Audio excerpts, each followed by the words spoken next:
Hey everyone, how's it going today? So we're going to cover the lawsuit with Justin Baldoni. He is being sued by his former publicist.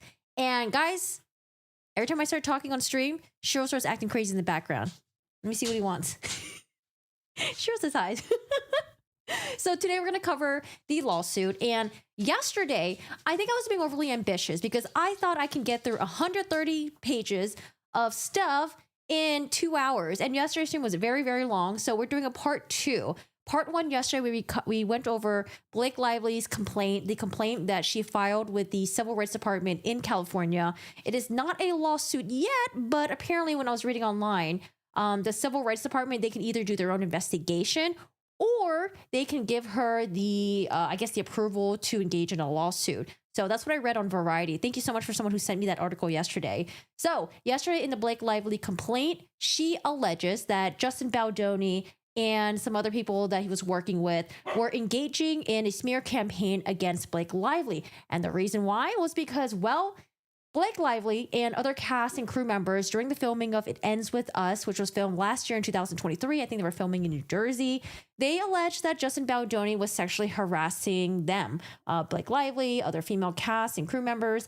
And not only that, there were some other weird things that were happening as well that was in the allegations, like Justin Baldoni trying to speak with Blake Lively's recently deceased father, talking about like religion, and then like basically saying that he was like fat shaming her by reaching out to her fitness trainer, trying to get Blake Lively to lose some more weight or something. They're all allegations at this point, and a lot of them do sound pretty ridiculous, and maybe we need to hear from the other side of the story to get a full picture and maybe to get some understanding. There was even a little segment where Blake Lively alleged that Justin Baldoni had delayed like 1 day of filming, or during 1 day there was filming that was supposed to happen and was delayed because he was in her trailer. He was like crying, and it was because he saw people complaining about the way Blake Lively was dressed on set. I don't know. Sounds really bizarre to me. So because Blake Lively, because she decided to, set her foot down, they had an all-hands meeting, and they had a set of rules that Justin Baldoni, and it wasn't just him, it was also another employee at Wayfair. These were the people that were producing the film. Can you get Cheryl, please? What does he want? Trying to do my intro. Is he trying to get into your room? Where is he? Does he need more water? Baby stuff. I'm sorry. Baby stuff. Cheryl's in the background. I don't know if you heard him barking. Okay, he's in the background. What does he want? Are you figuring out what he wants? He was just in here with me. I think he wants his greenie. I told you to give it to him. Cheryl knows schedules, man. Usually around this time, he gets a greenie. And if he doesn't get it, he's like, give me my fucking greenie. I want my greenie now. Sorry. So before I was interrupted, where was I? They had an all-hands meeting. They set down a set of rules for Justin Baldoni and also the other employee at Wayfair. Wayfair is the one that's producing this film. Justin Baldoni purchased the rights for It Ends With Us, the book, and he is making a movie out of it. And so they agreed to the rules, like, okay, like we're not going to do X, Y, Z. It was like, I think it was like 30 rules that was on there, where they go over the things that Justin Baldoni was allegedly doing. And now, they wanted to be in good behavior. Not only that, when it came time to promoting the film, which was this year in 2024, I think around the summertime, people were starting to realize, like, something's a little bit off. Why is Justin Baldoni promoting the film by himself? Why is no one really interacting with him? Why are the cast and crew, Blake Lively and the other people, why are they promoting the film and Justin Baldoni is like not in any of the interviews? And so people start speculating, I think it was on TikTok maybe, that there was a possible feud, a rift, something happened on set. We don't know what, but people were speculating. They're like, oh, how come Justin Baldoni is being pushed out? How come he's only, he's the only one that is promoting the movie on his own? Things were just getting a little bit weird. And so Blake Lively was alleging that Justin Baldoni, in order to get ahead of all these speculations and hopefully the sexual harassment stuff doesn't come out, he tried to get ahead of it by smearing her reputation, destroying her, getting the narrative that she was the bad one, not him. And because it came out, I think during this time in the news, like a couple months back, it came out that It Ends With Us, the movie that's being, directed by Justin Baldoni, that they didn't go with his cut at the end. Apparently, Blake Lively had her own cut that was made, And because of that, people were like, oh, look at Blake Lively trying to take over a project. Like, this is Justin's project. Like, why is she, going her own cut? Is she using her husband to try to steamroll Justin Baldoni, who was like a new and upcoming director with this new media company, blah, blah, blah. And so, there was like speculations brewing online, but nothing was really being solidified. Nothing was being, firm, because it was just all speculations at the end of the day, right? I think a lot of it was just like, okay, well, we're starting to hear more things about Justin Baldoni, maybe being hard to work with, maybe making other people feeling uncomfortable, or, just maybe like he was playing too much in his character, because again, he directs and he was also the actor in this. Maybe he was taking too much of his character and he's being a little bit too aggressive towards other people. That's what we heard about Justin Baldoni. For Blake Lively, there was hate towards her as well, because like I mentioned earlier, it was because her trying to use Ryan Reynolds, her husband, a powerful husband, trying to steamroll over Justin Baldoni, or her just, what else was there? I feel like there's so much more about Blake Lively. The steamrolling thing, using her power and influence to steamroll over him. Okay, if I think of anything else, I'll bring it up. And so, like I said, nothing was really solidified. And Justin Baldoni, alleged by Blake Lively, was trying to get ahead of it by, okay, I don't want the sexual harassment thing to come out. But if it does come out, let's try to set a narrative, let's set a story. And they try to show in the complaint that Justin Baldoni tried to paint Blake Lively as a mean girl, as a bully. And so, as things were slowly coming out, there's this one video that drops where people were like, holy shit, Blake Lively was really rude to this interviewer. This was about 8 years ago. There's an interview where she's doing for another movie. And essentially, Blake Lively is really bizarre in that interview. I still don't really know how to describe it. I keep saying bizarre. I think bizarre is the best word to use for that, because that whole entire interview, I watched it again yesterday. It's just bizarre. Her behavior was bizarre. And I don't know if something went down before, if Blake Lively was having a weird day, if she was just having an off day, bad mood. I don't know. It was just a bizarre fucking interview. And if I was on the other side of the interview, I'd be like, what the fuck is going on? I'm doing this interview and these two people are ignoring me. They're having their own conversations. I'm barely part of it. And I'm kind of just sitting here like, fuck, when is this going to end? So yeah, it was a very bizarre interview. And because of that, I think things were just getting worse for Blake Lively. More people were joining in on oh, Blake Lively is a bully. Look at all these clips from before and look at the things that she's done in the past. And basically all these clips are surfacing. And it was, honestly, I think to me, it was a trend to hate on Blake Lively, because I was seeing it all over YouTube. I was curious. I was clicking on these videos oh, let me see what's going on with Blake Lively here. And so at that point, her reputation was just getting destroyed. She had a hair care line that was supposed to launch the same time as when the movie was coming out. Apparently that got pretty fucked as well. She was supposed to, I think they said that she lost a lot of sales. They had to put her Instagram account, her personal, her businesses, all unlimited interaction, meaning the profile's still up. You can still look at the pictures and shit. However, you can't really comment if you're not following, if she's not following you back, or I don't know how Instagram does it.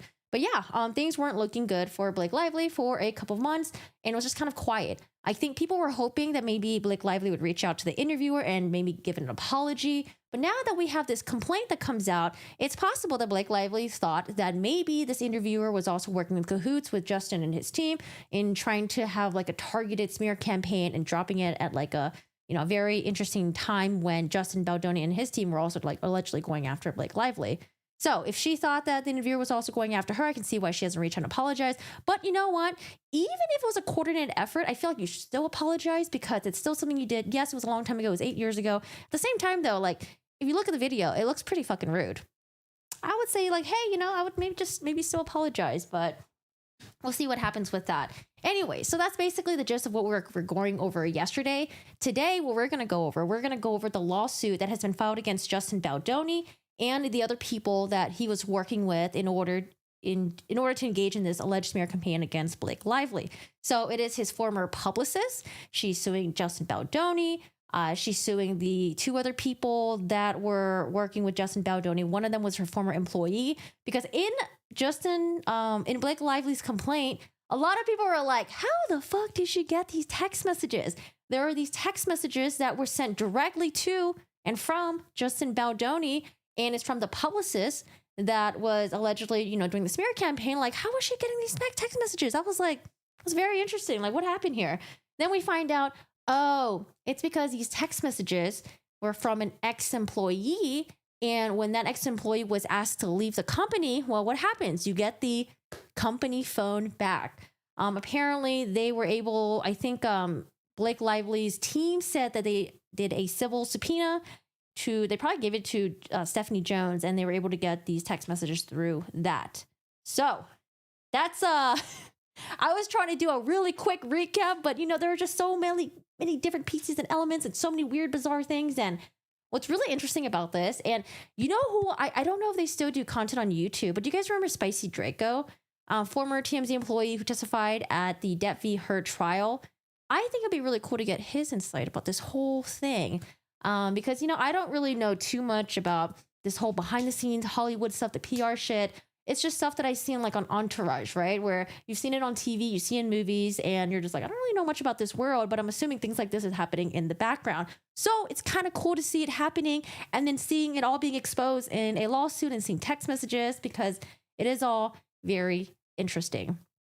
Now I want to know, because I genuinely do think that the hate towards Blake Lively, I do think that it was coming genuinely from real people. But now I'm like, was it really genuinely real people?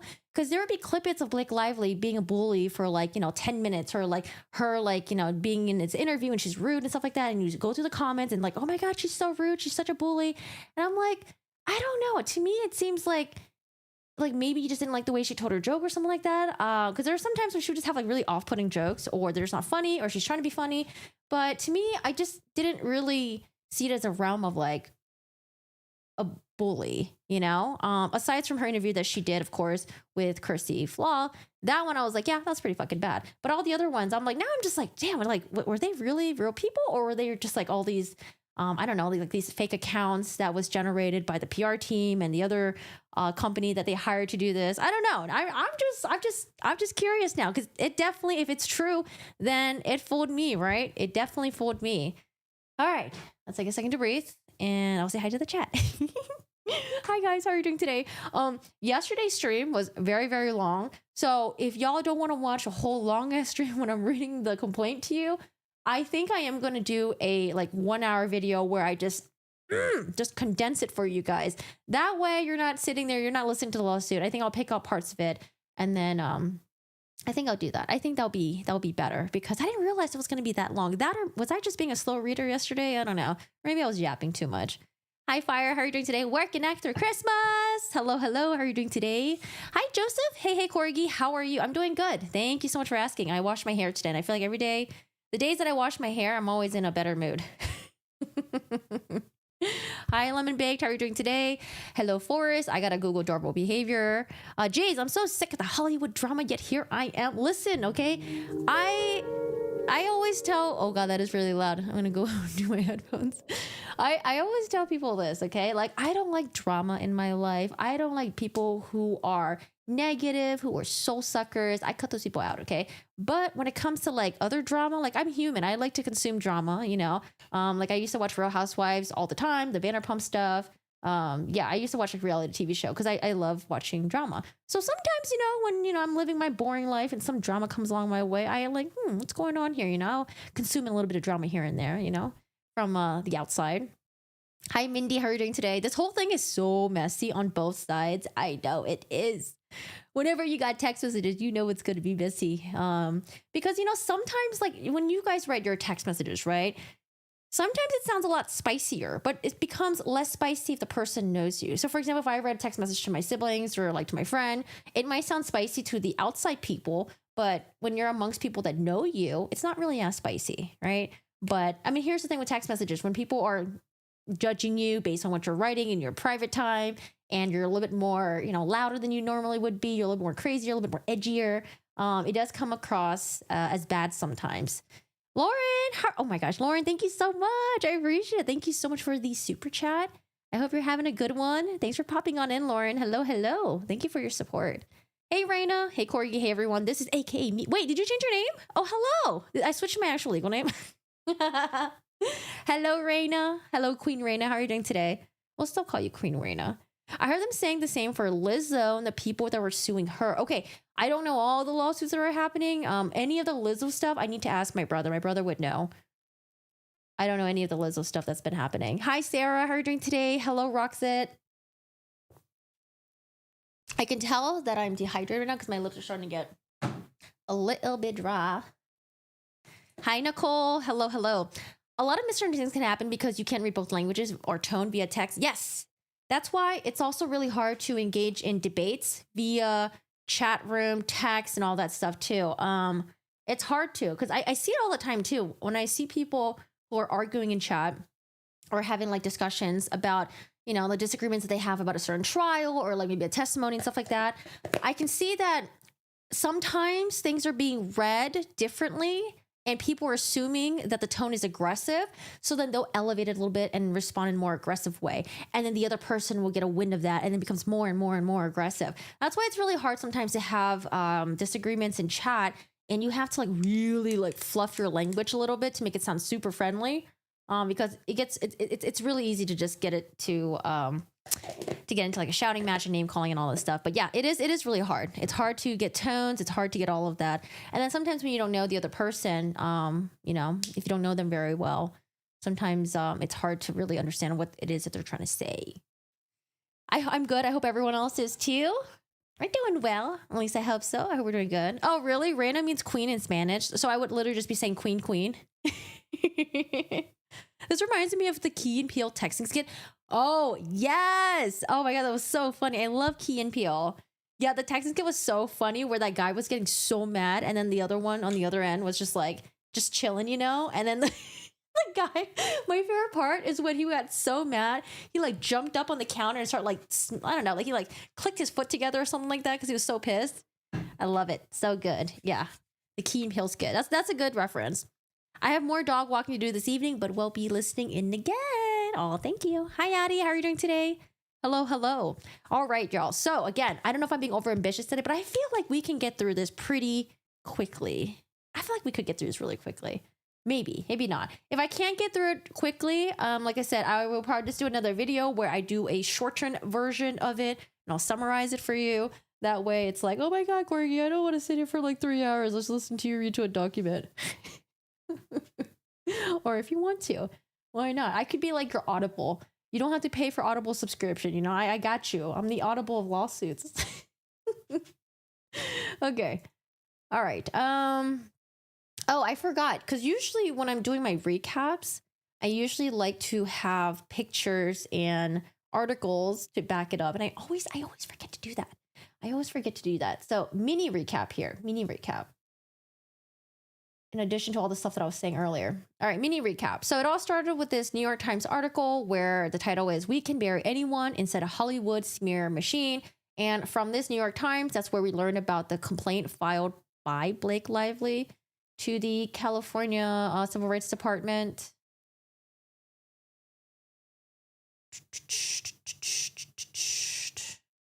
Yesterday we talked about Amber Heard opining about this a little bit. And, you know, honestly, I think Amber Heard is just waiting for an opportunity for her to be invited back into Hollywood, maybe, for her to redeem herself. It's going to be very hard to. I don't know how she's going to redeem herself. I'm sorry. But if maybe she could redeem herself if she actually says sorry for all the shit that went down in the past since like 2016. You know, I think she'll still triple down, double down. I don't think she ever will.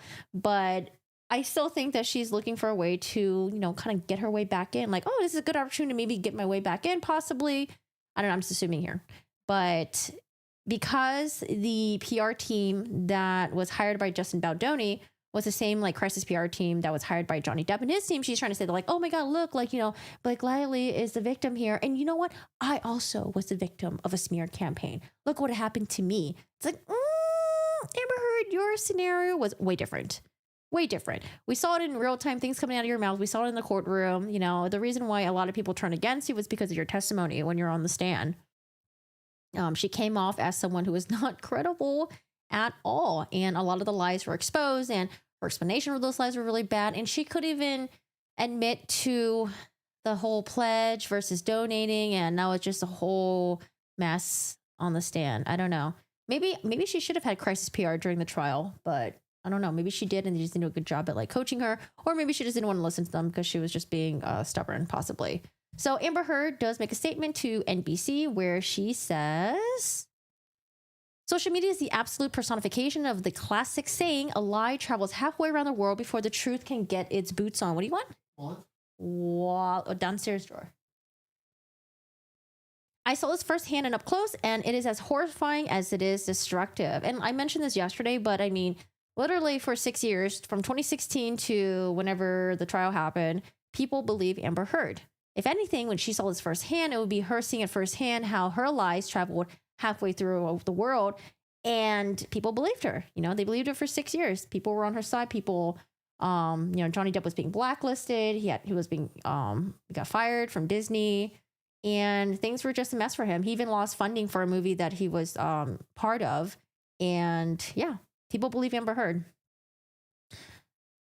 Now, interestingly enough, Christina Ricci, you guys ever watched Casper, the main character? Christina Ricci did a Instagram, I don't know, is this a story or a post? I think this is a story. No, this is a post, sorry. So, very interesting. Christina Ricci writes, Blake Lively, and Amber Heard, to be honest. Oh man, if I was Blake Lively, I'd be like, please do not put me in the same category as Amber Heard. Misogyny exploits the jealousy women feel for each other. Specifically, when it comes to beautiful women and girls. The fact that mean girls are always beautiful is no coincidence. The ease in which women are manipulated into hating each other, even feminist women, is something no one wants to talk about. Yet this is yet another reminder to question our willingness to burn any woman. That includes beautiful, successful women who dare to have a voice. Jeez. It's basically saying that because women are jealous of beautiful women, we are being exploited by that, and we are being used as part of, you know, other people's agendas into hating each other and blah, blah, blah, blah. But like, I get what she's trying to say. I'm not saying jealousy amongst women doesn't exist. Especially when you have a beautiful woman who dates another beautiful man and they have like the perfect life, perfect relationship, blah, blah, blah, blah. But it just doesn't, in my opinion, it just doesn't really apply, especially in Amber Heard. Amber Heard, it doesn't apply. And I'll say this over and over again. And I remember because there was criticism of Amber Heard, at the end of the trial, they were trying to say that like, oh, well, people who criticize Amber Heard, y'all are just like misogynistic. And like, okay. All right. Sure. Go ahead and use your, what am I trying to say? Your buzzwords, right? These are buzzwords that is used against people. With Amber Heard, like I said, it's just because she came off as a liar. People don't like liars. People don't like people who thrive off other people's pain and suffering, right? She's like others. She essentially painted herself as a victim. And then you realize that, no, she wasn't the victim. She was the abuser. A lot of people didn't like that.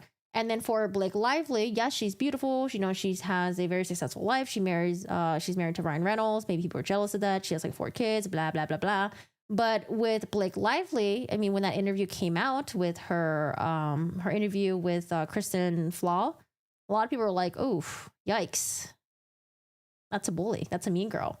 So I don't know. Like, I get what she's trying to say, but at the same time, I just don't think it really applies, especially to Amber Heard.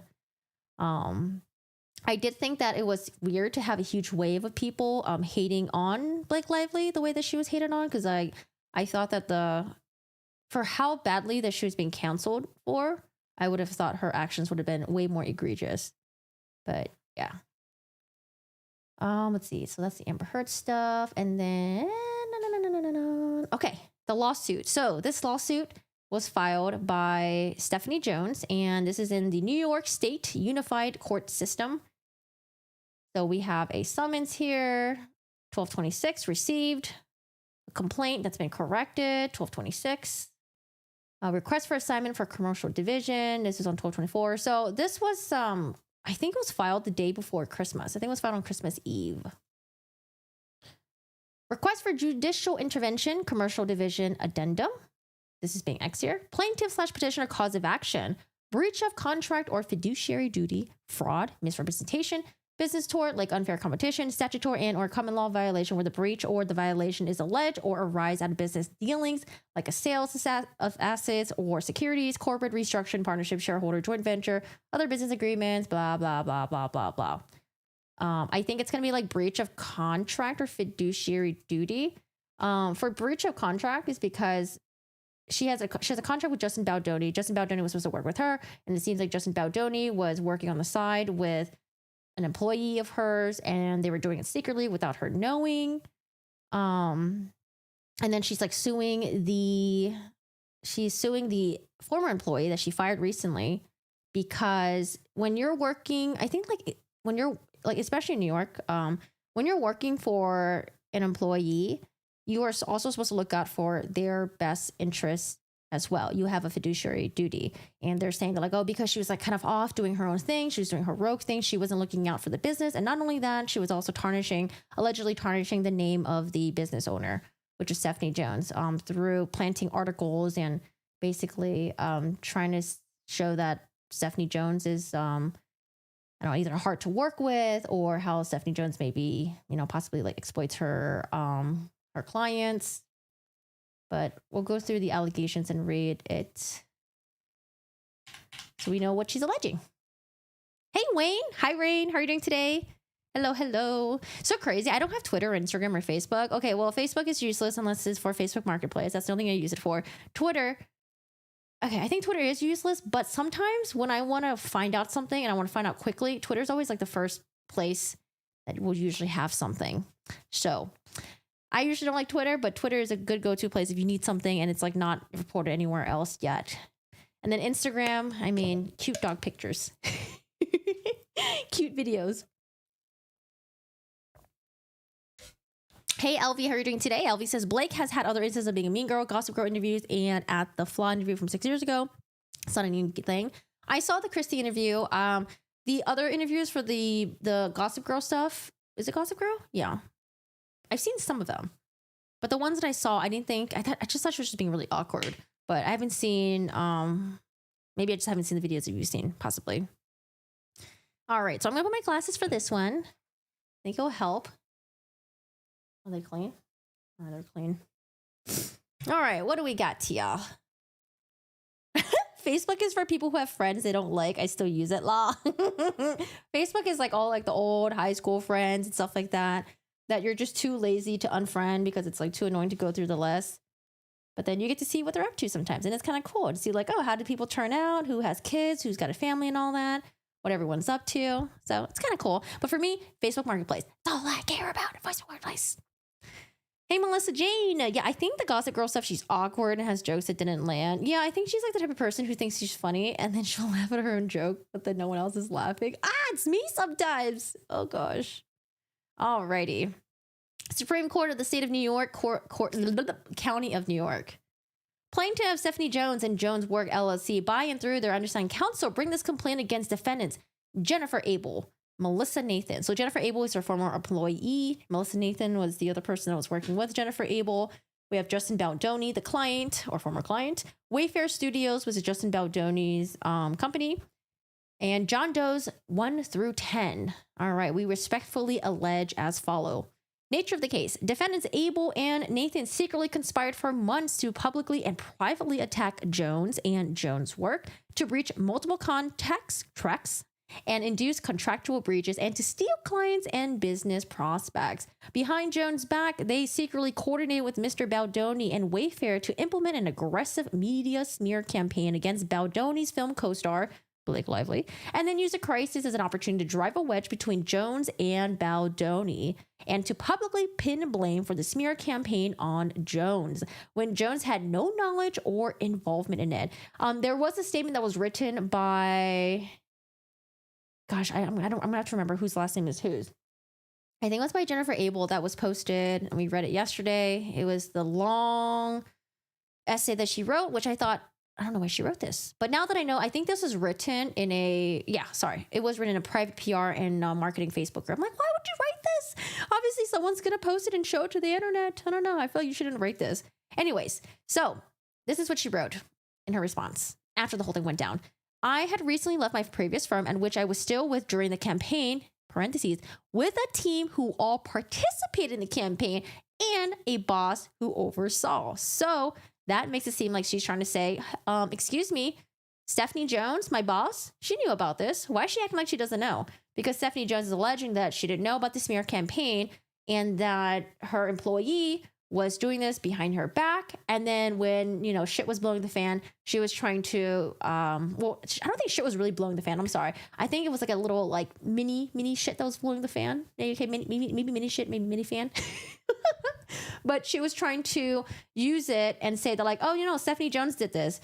And so that put a wedge between Justin Baldoni and Stephanie Jones. Does that make sense? Okay.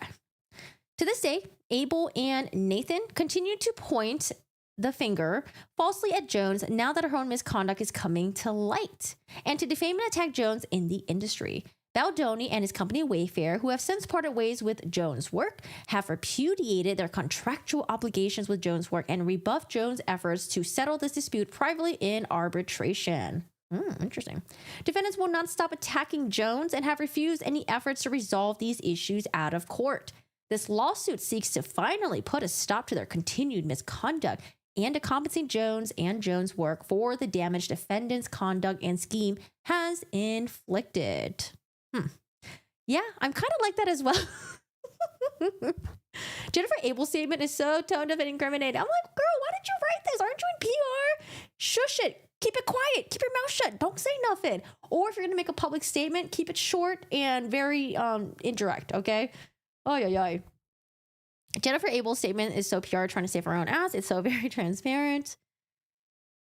Hi, lady. How are you doing today? Hello. How's it going, lady? I hope you're doing well. Number 2, Stephanie Jones is a highly respected public relations expert who focuses on corporate and personal publicity. Through her company, I need some water really quick. Hi, Shaban. How are you doing today? This whole drama bores me, but like seeing what people think about it. Oh my gosh. To me, it's so not boring. Because I honestly, like a couple weeks ago, I was like on the toilet and I was like, man, I wonder what happened between Blake Lively and the whole like It Ends With Us drama and the cast. Like, I wonder what happened behind the scenes. I guess we'll never find out unless someone wants to come out and, reveal everything. But I seriously doubt it's going to happen. And then boom, like a week later, we get the complaint. And, if you're nosy like me, you're going to read it. You want to know what happened. But what do I really think about it? I don't know. It's pretty fucked. But I feel like everyone probably figured that this shit happens behind the scene where there are campaigns happening, smear campaigns, or even like the opposite, right? Where you're like trying to positively boost someone and it's all artificial. I mean, I figured stuff like this was happening, but the fact that we got to see it in text messages and all that stuff was, pretty interesting. Pretty interesting. Among Jones' work clients were Baldoni, a well-known actor, director, and producer, and Wayfair, his movie production company. Baldoni produced, directed, and co-starred in the film It Ends With Us, the film. In connection with the film's release in August 2024, Baldoni began to fear that the media might report on allegations of misogynistic and toxic on-set behavior, and that the fallout would be harmful to his reputation and career. Determined to protect his reputation, Baldoni and Wayfair's CEO, Jamie Heath, turned to Abel, who had been the point person at Jones' work on the Baldoni and Wayfair account. Abel brought on the crisis fixer, Melissa Nathan, to help her manage the situation. Together, Abel and Nathan, with Heath's active encouragement, conspired to shut Jones out of the process and keep their strategy hidden from her. So it'll be very interesting to see if we have any company emails, because obviously, Abel, what's her name again? Is it Jennifer Abel? I like knowing people's first name. I hate how we're going by last names. Jennifer Abel, Melissa Nathan. Okay. Because obviously, Jennifer Abel is going to be like, well, what do you mean? Stephanie knew what I was doing. I wasn't hiding anything from her. She knows everything. She's the boss. And then Stephanie is also, is alleging that I didn't know anything. What are you talking about? All right. Abel and Nathan sprang into action, scheming to bury and destroy co-star Blake Lively to protect Baldoni. Their plan was covert. Oh, we got text messages. Their plan was covert, deliberately concealed from Jones, and went far beyond the legitimate scope of Abel's employment. So she was going above and beyond, huh? At the same time, Abel and Nathan were pursuing a far more selfish purpose. Dun dun. Tearing down Jones' reputation to take her clients and enrich themselves upon Abel's planned departure from Jones' work. So was Jennifer Abel trying to team up with Melissa Nathan, and then they were trying to create their own company, or what? Here's a text message on July 29, 2024. So about a couple weeks before everything went down. This is from Melissa to Jennifer Abel. I know. And once you are gone, we will be on accounts together and make really good money and be happy. The day afterwards no, sorry, that's not the day afterwards. That's way after, a couple weeks after. August 9. From Melissa to Jennifer Abel. Let's just keep it steering that way, and you take this fucking client and never talk to her again. I swear to God. I don't know. We need more context. I don't like just having one text message, but I mean, I guess this is just, we're just in the beginning stages here. Maybe they don't want to show all their cards that they have right now, but we just have, little driplets here and there. 5, avarice. So greed. Not any sincere appreciation for Baldoni was Nathan and Abel's motivation.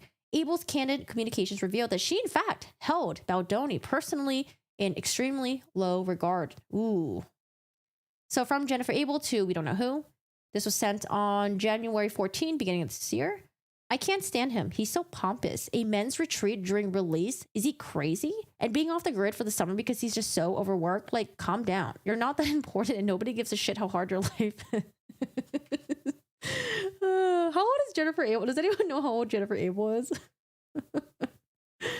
Oh, okay. From Jennifer Abel to someone else. He doesn't need a retreat. He needs to be humbled. When this movie flops, he's going to try to blame every person around him for it. Oh, way to believe in your clients. From Jennifer Abel to Redacted. He may fire us because, this is also in January. Okay.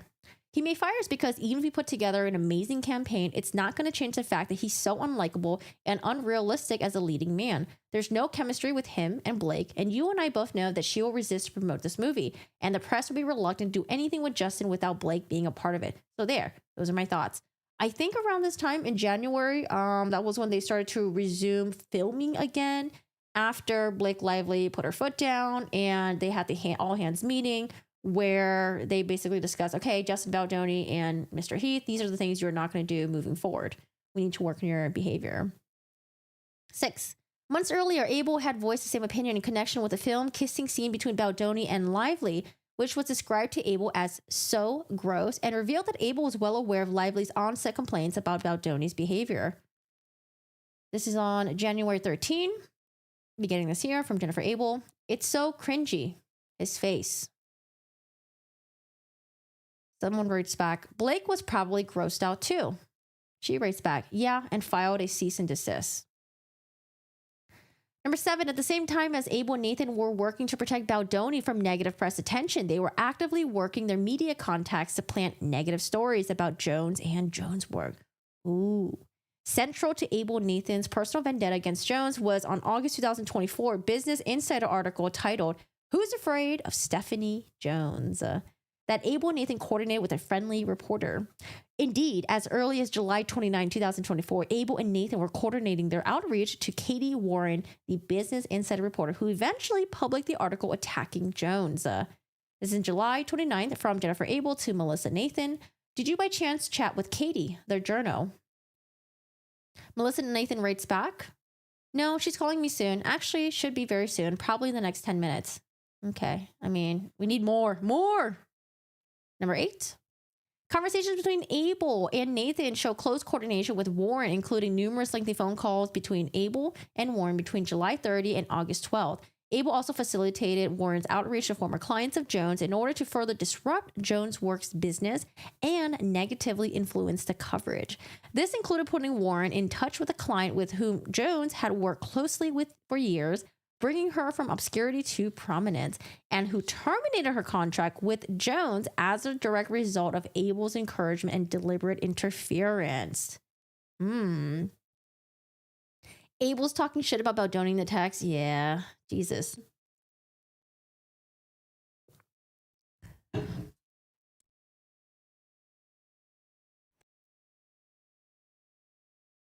She was kissing his ass, so he will hire her again when she starts her own PR company. Idiot acting like fool. Abel's 33. 33. Okay. Because my impression from someone reading these text messages, it sounded like someone that was in their like early to mid 20s, maybe late 20s. But, 33 could still be kind of like young-ish, immature-ish. Hi, Erin. How are you doing today? How's it going? Number 8, conversations between Abel and Nathan show close coordination with Warren, including numerous lengthy phone calls between Abel and Warren between July 30 and August 12.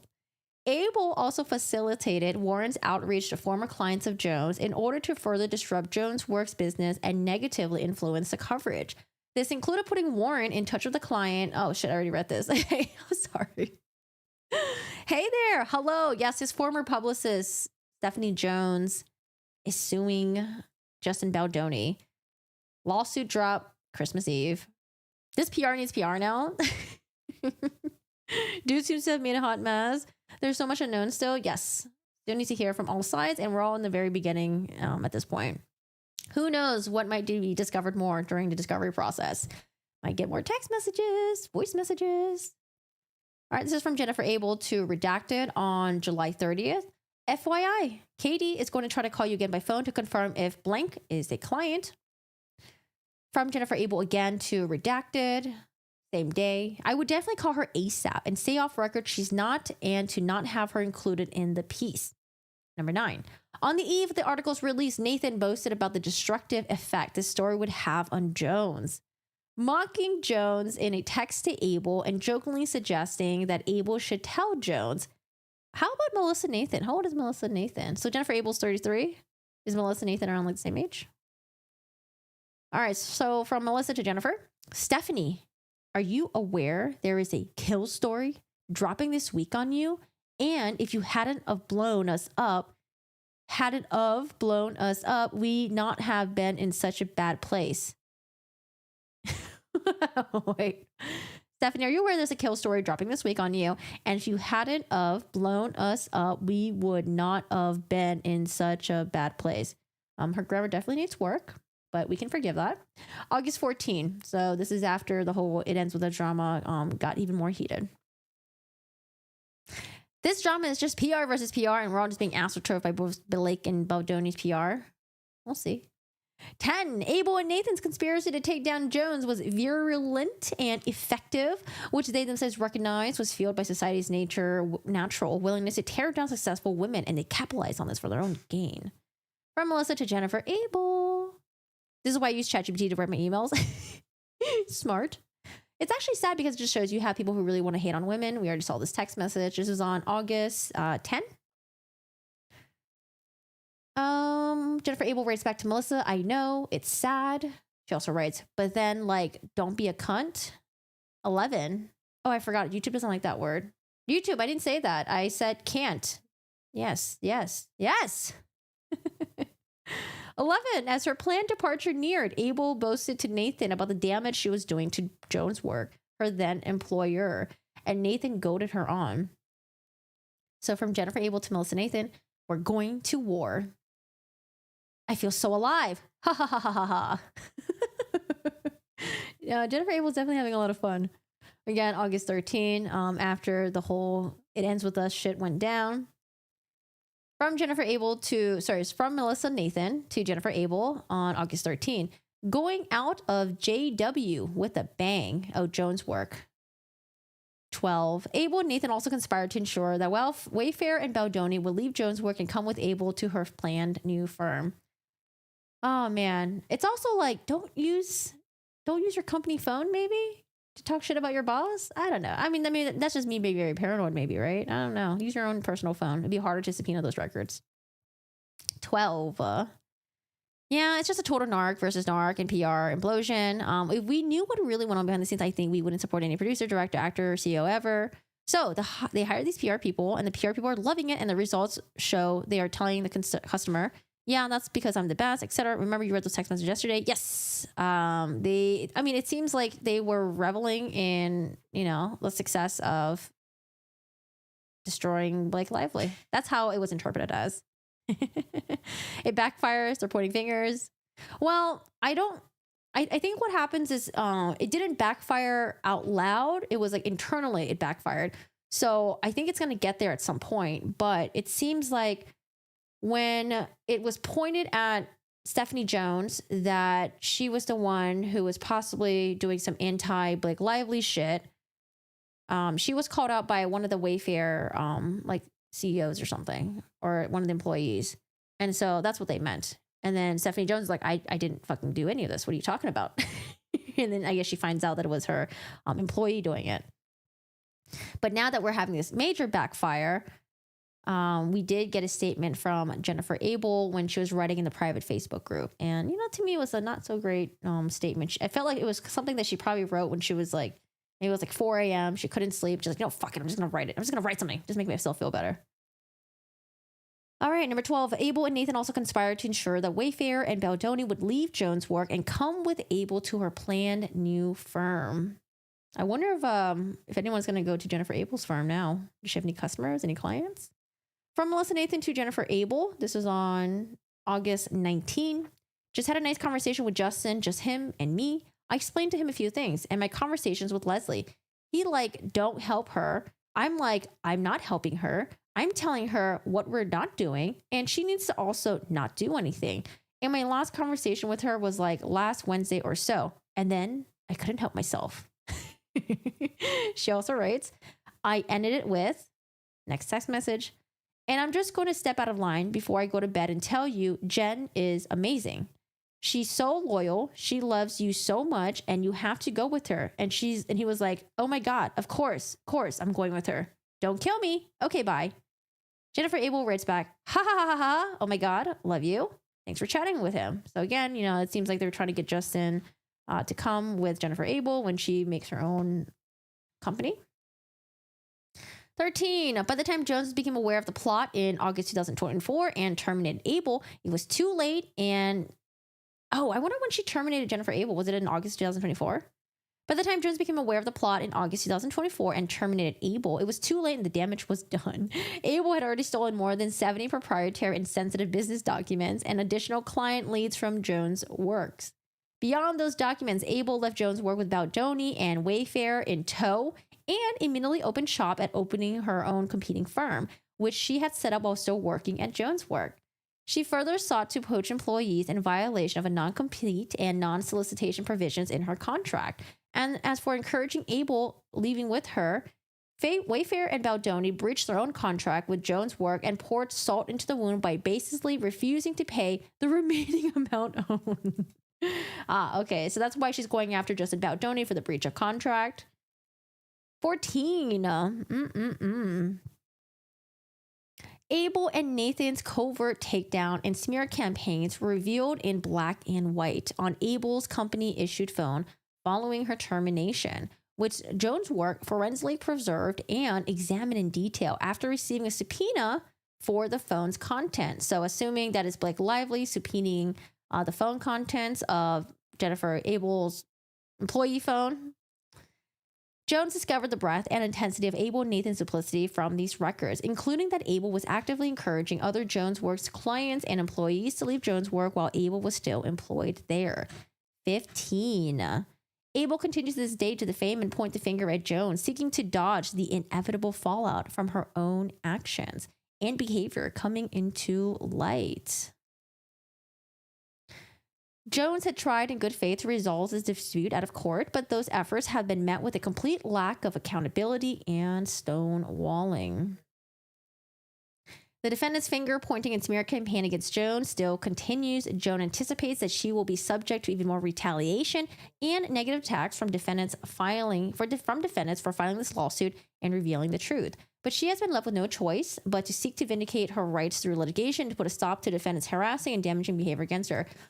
Listen, imagine you're 33 years old, you leave your old firm, you're creating your new firm, very risky move, but you want to pursue your passion. And it's already stressful enough probably to make your own firm, but now you have this lawsuit by your former boss who might have more money than you. It's probably really stressful for her right now. Holy shit. What a way. What a way. 33 going on 13. Gwen says, why isn't Stephanie Jones included in the Blake Lively complaint? Because she's part of the Justin Baldoni PR complaint. Initially, since Blake Lively complains, it was happening prior to August. Aaron, probably that's what you get for hiring some inexperienced idiots at a cheap price. I mean, it seems like they were doing a really good job with what they were doing. Dear Dad, responding back to Gwen. Jones helped Blake's team. She handed over Abel's company Stone. Jones claims Abel and Melissa Nathan acted behind her back. Yeah, it's possible that Blake Lively may have initially was going to go after Stephanie Jones. And then Stephanie Jones was like, oh, I didn't have anything to do with this. It was probably because the person that was working under Stephanie Jones that was in charge of the Justin Baldoni, the Wayfair account, was her employee, Jennifer Abel. So that's probably how she knew that, oh, okay, well, let's see what's going on with Jennifer Abel. She's been fired because she's been trying to steal employees. She's starting her own business, blah, blah, blah. Rain, you can tell the PR just took credit for Johnny's positive image during trial when it was actually the public who pushed Johnny's innocence. So the other PR firm handed all of the messages to Blake to get even for stealing all her clients. I wonder who else they could leak to. The other PR firm handed the message over to Blake to get even for stealing her clients. So my understanding, I mean, that could be one of the benefits, right? To get even. But what my understanding is that Blake Lively handed a civil subpoena to, I'm assuming, Stephanie Jones. And Stephanie Jones was asked to produce the employee's cell phone over. I'm assuming also maybe Blake Lively initially was going to seek out litigation against Stephanie Jones. And then maybe Stephanie Jones was like, hey, I had nothing to do with this. This was all my employees doing, even though being blamed for it. Dominique. Oh, I read that. Gwen, I find it very hard to believe given that she was overseeing the whole campaign. Yes. So we're going to wait and see the respondent. I mean, honestly, I don't know. If I was Jennifer Abel, I don't know if I would even engage in a lawsuit. It's going to be draining. It's going to drain all your money. Maybe, possibly, right? Especially when you're probably using your money and you're saving to create your own PR firm.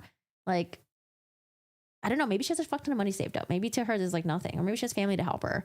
But, if this continues on further, then maybe we'll see some emails where Jennifer Abel is like, well, Stephanie Jones claims to not know shit about what I was doing. She knew everything. She's my boss, right? So maybe we'll see some emails that she was CC'd on. Maybe we'll see some text messages. So we'll just have to wait. She should know better by now. Hi, Kendrick. How are you doing today? Nicole, hello. Yes, happy holidays. How are you doing today? Hello, hello. AMC's latest drama, Mad Women, a sequel to Mad Men, is set among Hollywood's elite PR team. Oh, I actually never seen Mad Men. I think, I watched like a couple episodes, but I couldn't get into it. But this was when I was in college. I didn't have time. So should I watch Mad Men? Should I check it out? Hello, Boons, Toilet Hooch.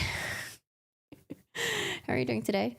How's it going? I'm like, what should I call you? Should I call you Boon? No. Should I call you Toilet? No. Should I call you Hooch? No. So I feel like I have to say your entire fucking name. Aaron, I don't know. It just seems like they didn't think about the consequences. Yeah.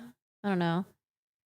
I want to say young, dumb, and maybe had they thought they were, invincible, but I guess you are in your 30s. I don't know. You don't trust any of them, but Jones had filed a lawsuit claiming she had no part in the campaign against Blake. She's trying to save her career. All right. It's all fun until you are held responsible. Yeah, it's all fun and games until your text messages are leaked to the fucking world. Yeesh. All right, so we have the parties here that are listed. 17, Plaintiff Jones Work LLC is a Delaware limited liability company that is internationally recognized public relations firm.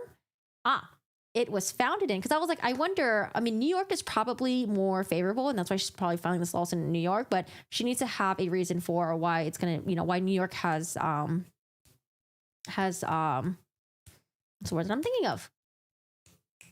It came to my head and disappeared. Why New York has not grounds, oh God, I hate it when I blip out on like easy words like this. I'm sure you guys will think about it. So the reason why this is able to be filed in New York, because I was like, oh, maybe her company was in California or something. Standing, no, not standing. Jurisdiction. I was thinking jurisdiction. Oh, Samantha got it. Hi, Samantha. How are you doing today? Jurisdiction, yeah. Plaintiff Stephanie Jones is an individual who resides in Greenwich, Connecticut. Jones is the founder and CEO of Jones Work. 19, defendant Jennifer Abel is an individual who resides in Beverly Hills, California. Ooh, Beverly Hills. That's where I want to burn. Watch Mad Men. It was like really well done. How many seasons is it? From approximately July 2020 to August 2024, Abel was an employee of Jones Works. In August 2024, oh, she was terminated in August? Oh, August. Okay. So she probably caught wind of what Jennifer Abel was doing pretty quickly then. Because I thought maybe she was terminated, like, I don't know, like a couple weeks ago or something, or maybe last month. But back in August. In August 2024, Abel was terminated for cause by Jones' work and established RWA Communication, of which she is the founder and CEO. RWA Communications. Is it still up? Communications. I can't type today. Oh, hey. RWA Communications. She's got her website up. Public relations, corporate communications, brand strategy. What is your legacy? RWA Communications' mission is to achieve excellence through a strategic partnership and transparent communication. We create bespoke strategies tailored to each client's unique goals, focusing on leaving a lasting mark and building enduring legacies. Through collaboration, innovation, and commitment, we drive success and ensure our client's brand thrives for generations to come. Collaboration is also another word that reminds me of Sarah. Oh, God. All these words that I'm being traumatized by just reminds me of Sarah Boone. Collaboration. Not intentional. And then there was another word yesterday. I was like, oh God, Sarah Boone vibes.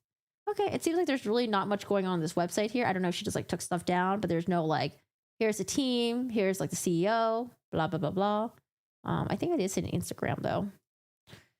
All right, RWA Communications. 20, Melissa Nathan, who's also defendant, is an individual who resides in Los Angeles, California. Nathan offers crisis management and communication services. During a portion of the relevant period, Nathan lived in Brooklyn, New York, and in approximately January 2024, Nathan launched The Agency Group, PR, LLC. 21, defendant Justin Baldoni is an individual who resides in Ojai. Oh, he lives in Ojai, California. That seems very Justin Baldoni.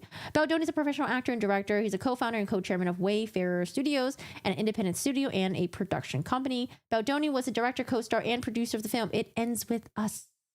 22, defendant Wayfarer Studios LLC is a Delaware limited liability company with its principal place of business in Beverly Hills, California. It operates in an independent entertainment production studio, develops, produces, finances, feature films, and other original media content.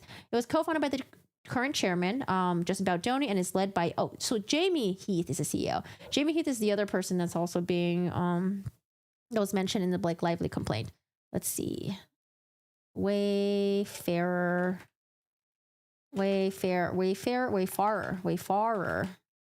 Studios. What? Because I want to know what other movies did they do.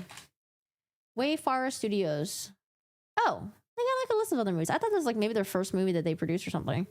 So we got Will and Harper. I am not familiar with it. We have something called Clouds, 5 Feet Apart, The Hurricanes, and Empire Waste. Not familiar with them. Wayfarer Studio. Here's our website. Oh. Garfield. Wait, there's a Garfield. There's a new Garfield movie? Ezra, a nice Indian boy. Will and... Oh, it's Will's... Oh, Will. Hello. I love me some Will Ferrell.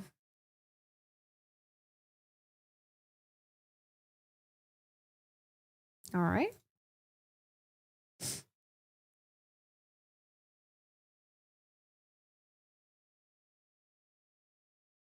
Mad Men was really good. I binge watched it way late. I definitely lived up to all the hype, excellent production and story. I kind of wanted more resolution for John Hamm's character, though. Wait, how many seasons? 6, 7 seasons? Oh my God, that's a lot. Do we know anyone who, like Mike's Mike, who did a recap of the season? Because I'd be down to listen to that. That's one of my favorite things to do now, where it's like you don't have time to watch a TV show. So you find a content creator on YouTube who recaps everything for you. And you're like, yes, please. I don't know. Someone did a recap of Lost, and they're not done with it yet, and I'm so sad. Why is my lighting? Oh, I think it's getting dark in here. Why is my lighting starting to look like shite? All right. Jurisdiction and venue. Oh, sorry. 23. John Doe's 1 through 10 are unknown individuals who created and published a defamatory website, www.stephaniejonesleaks.com and www.stephaniejoneslies.com. Oh my God, we got websites too? Hold on a second. StephanieJonesLeaks.com. Oh, the website is down. StephanieJonesLies.com. What the? They made this website? Jesus. Do you guys remember? Do y'all remember? This was a long time ago, but there was this website where you can anonymously talk shit about people, and other people can also join in anonymously. I know that sounds like just like a regular fucking website, but no, it was like a website that was like tailored for this. And then people in like middle school, elementary school, middle school, I think I was like in middle school who were using it. It's like a website where you just like talk shit about people. It's like you, I forgot what the structure was like, but it was like, oh Jesus. But I remember like in middle school and like high school. No, I think it was like middle school. Was it middle school and high school? It was like spreading around. This is like a long time ago. But I mean, nowadays it's like, it's kind of what it is today, right? Where you can just create a username and you would just be anonymous and then you just make these websites. What are the PR communications? What are the qualifications for PR? I don't know. Probably like have a degree in communications or something like that. Maybe is a good start. Having, doing internships in a PR company, blah, blah, blah, blah, blah. All right. So the StephanieJonesLies.com is up. Stephanie Jones Leaks, not up. 10/21/24. After receiving notification following an unsuccessful hacking attempt, we decided to have a little bit of fun and look into the penalties for computer hacking in Connecticut, where Stephanie Jones lives. Jesus. Hacking, defined as accessing someone's computer without authorization. Blah, blah, blah, blah. Hacking is illegal. It's a crime. What we discuss here is sadly not libel. It's not bullying. It's not gossip for the sake of it. The sheer amount of documents we possess, screenshots of voice notes, legal letters, emails is shocking, heartbreakingly emblematic for the problem that is Stephanie Jones. Jesus. So it's just a website dedicated just hating on Stephanie Jones. That's exposing her. Stephanie Jones silencing a media outlet. Some links. Damn, it's like a whole thing. Glassdoor reviews.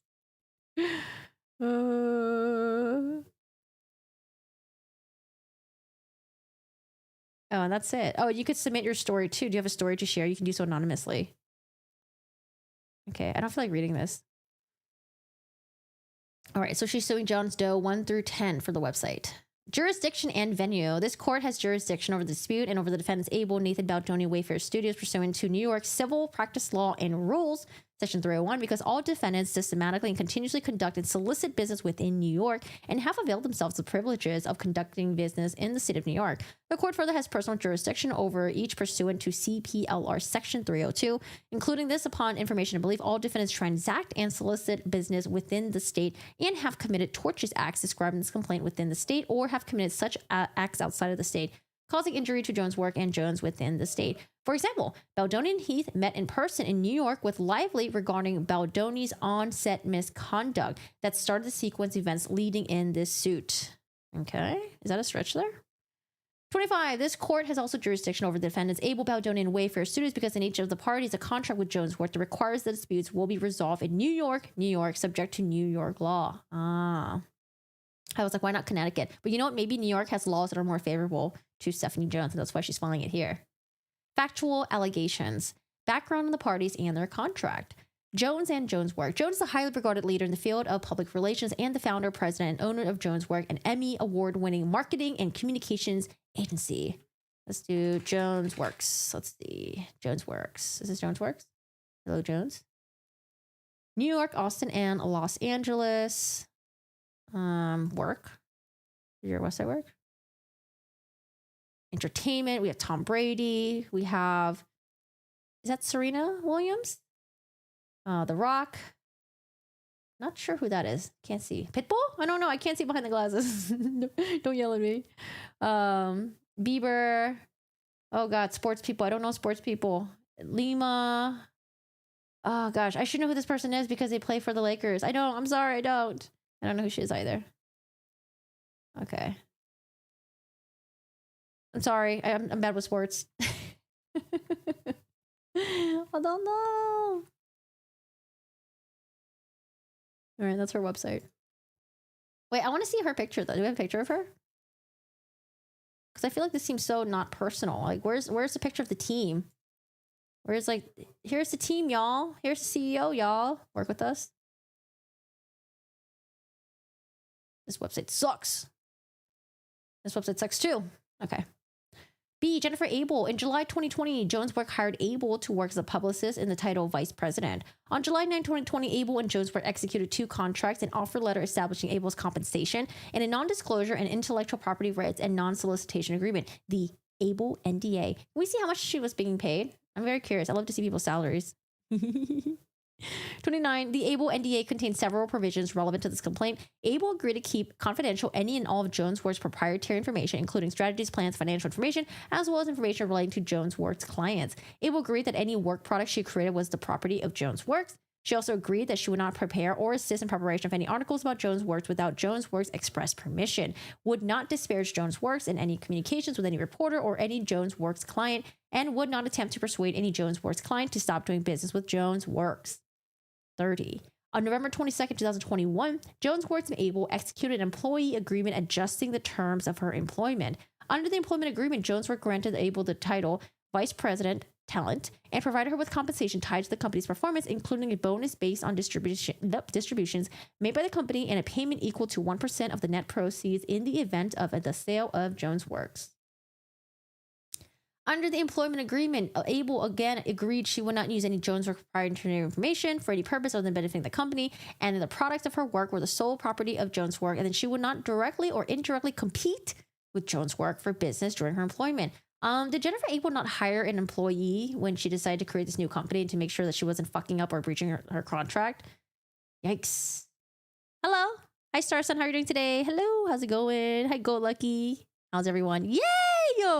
Waste points. 50,000. Lady. Waste them points. They handled The Rock. They really do suck since they let him out first time trying In and Out for 3 times. Wait, what? They really do suck since they let him about first time trying in. Wait, what? What are you trying to say? What are you trying to say?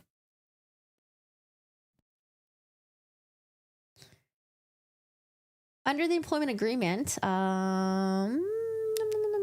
she would not directly compete with Jonesworks for business during her employment for a period of 6 months after her departure. That she would not solicit any business from Jonesworks clients. She would not solicit any Jonesworks employee to depart the company. Ooh, I think she did like all of that. And then she would not notify she would only notify clients of her departure from Jonesworks with Jones' approval. Abel also expressly agreed that she owed Jonesworks a fiduciary duty of loyalty, fidelity, and allegiance to act at all times in the best interest of the company and to do not act with might injure the business interest or reputation of the company. And they're saying that she didn't do that. The employment agreement included the New York choice of law provision and New York forum selection clause. Abel expressly agreed to submit the jurisdiction of any state or federal court sitting in New York or New York for any disputes under the agreement. Shortly after executing the employment agreement, Jonesworks began referring to Abel as a partner, but Abel remained at times an employee of Jonesworks and never held any partnership interest in the company. C. Wayfair and Justin Baldoni. Jonesworks began providing public relations service to Baldoni in approximately 2017. When Baldoni founded Wayfair in 2019, Jonesworks also began representing that company. In May 2020, Jonesworks executed a contract to memorialize the terms of its provisions of public relations services to the Wayfair agreement, provided that Jonesworks would provide strategic communication services in a professional manner. In exchange for these services, Wayfair agreed to pay Jonesworks $20,000 per month plus expenses, a 20% commission for any speaking engagement Jonesworks procured, and a 10% commission for any third-party agreement Jonesworks facilitated. The Wayfair agreement provided that if Wayfair requested additional services, the parties would negotiate an additional fee for their services. 36. Wayfair agreed not to solicit any Jonesworks employees or attempt to induce any Jonesworks employees to terminate her employment during the term of Wayfair agreement or for 1 year thereafter. All right, Rain. He posted videos of him trying In-N-Out Burger for the first time 3 times. 3 set videos months apart. In each video, he says, I'm trying for the first time. No way. Oh gosh. Why didn't she sue when she left and stole the clients? Why wait till now? Because it probably took time for them to go through their phone to craft this lawsuit. I mean, they fired her in August. And so the lawsuit was dropped in December. So it probably just takes time, get all your ducks in a row. The Wayfair agreement provided that either party could terminate if only they materially breach its terms and fail to cure those material breaches within 10 days of receiving notice. The Wayfair agreement is governed by New York law. Any disputes under the Wayfair agreement were to be resolved through binding arbitration in New York. Wayfair, through counsel, subsequently repudiated this arbitration provision. 39. The contract had a 1-year term that automatically renewed for additional 1-year periods unless either party gave notice 90 days before such renewal.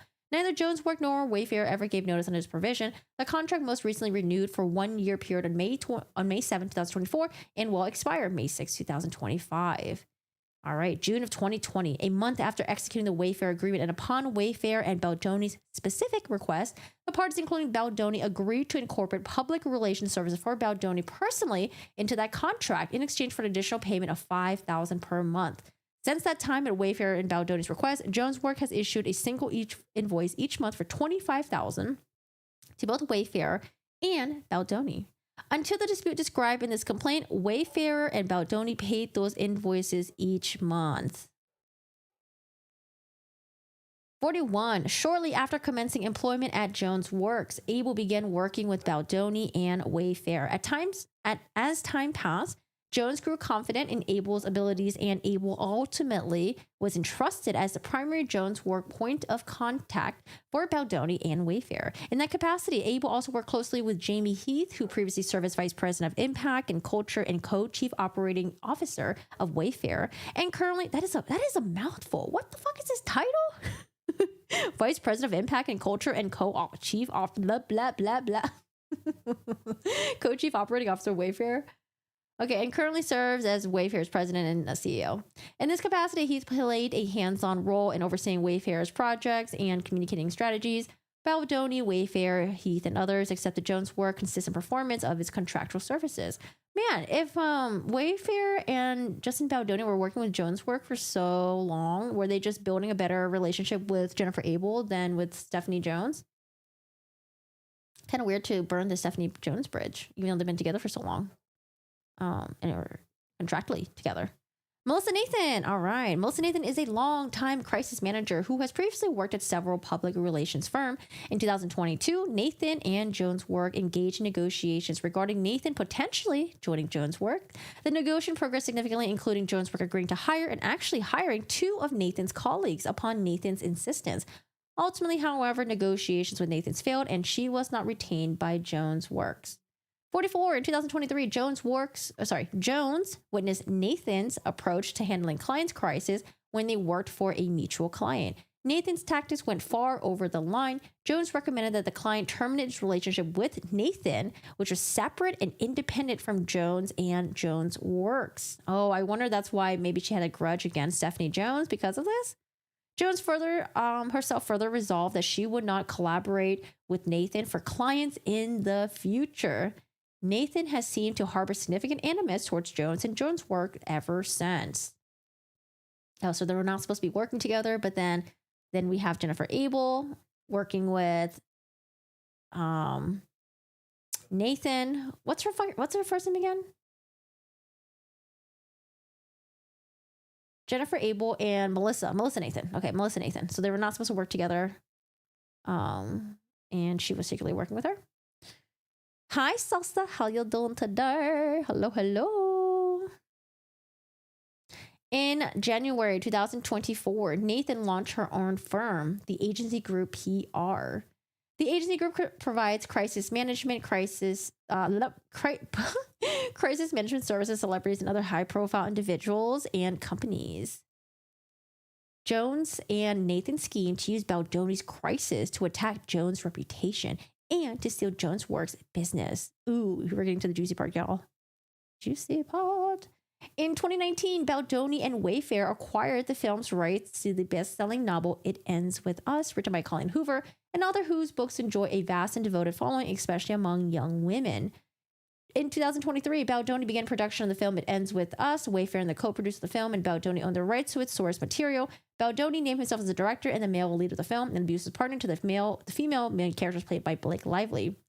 Later reports emerged that during production, women on set, including Lively, made complaints about Baldoni's behavior towards them, including comments of sexual nature and inappropriate touching.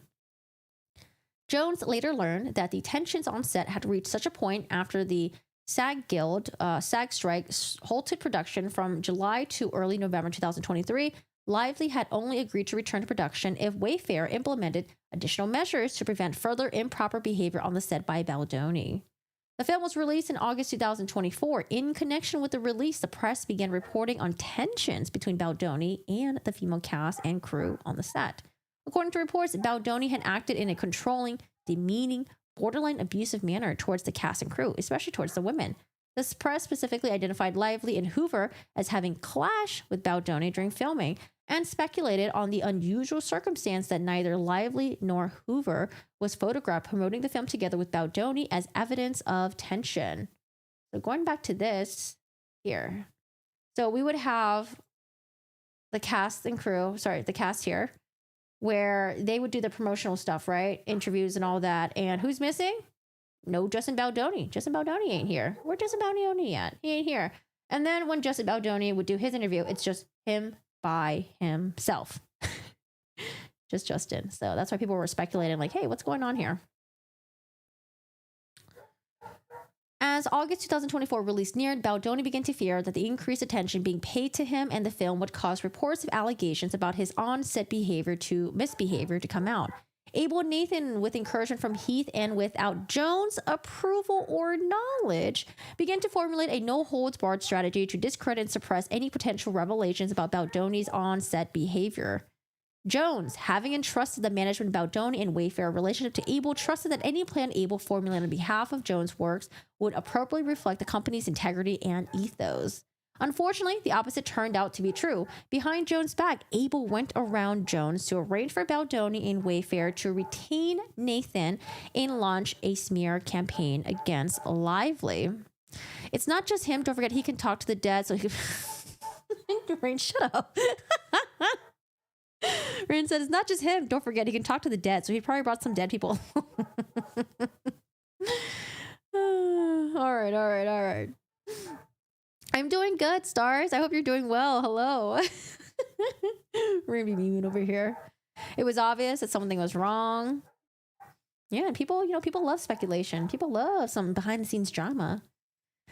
Upon information and belief, Nathan did so because she believed, among other things, that Abel would encourage Nathan's own burgeoning relationship with these and other Jones Works clients, while Jones would not. Wait, what? I need to go back.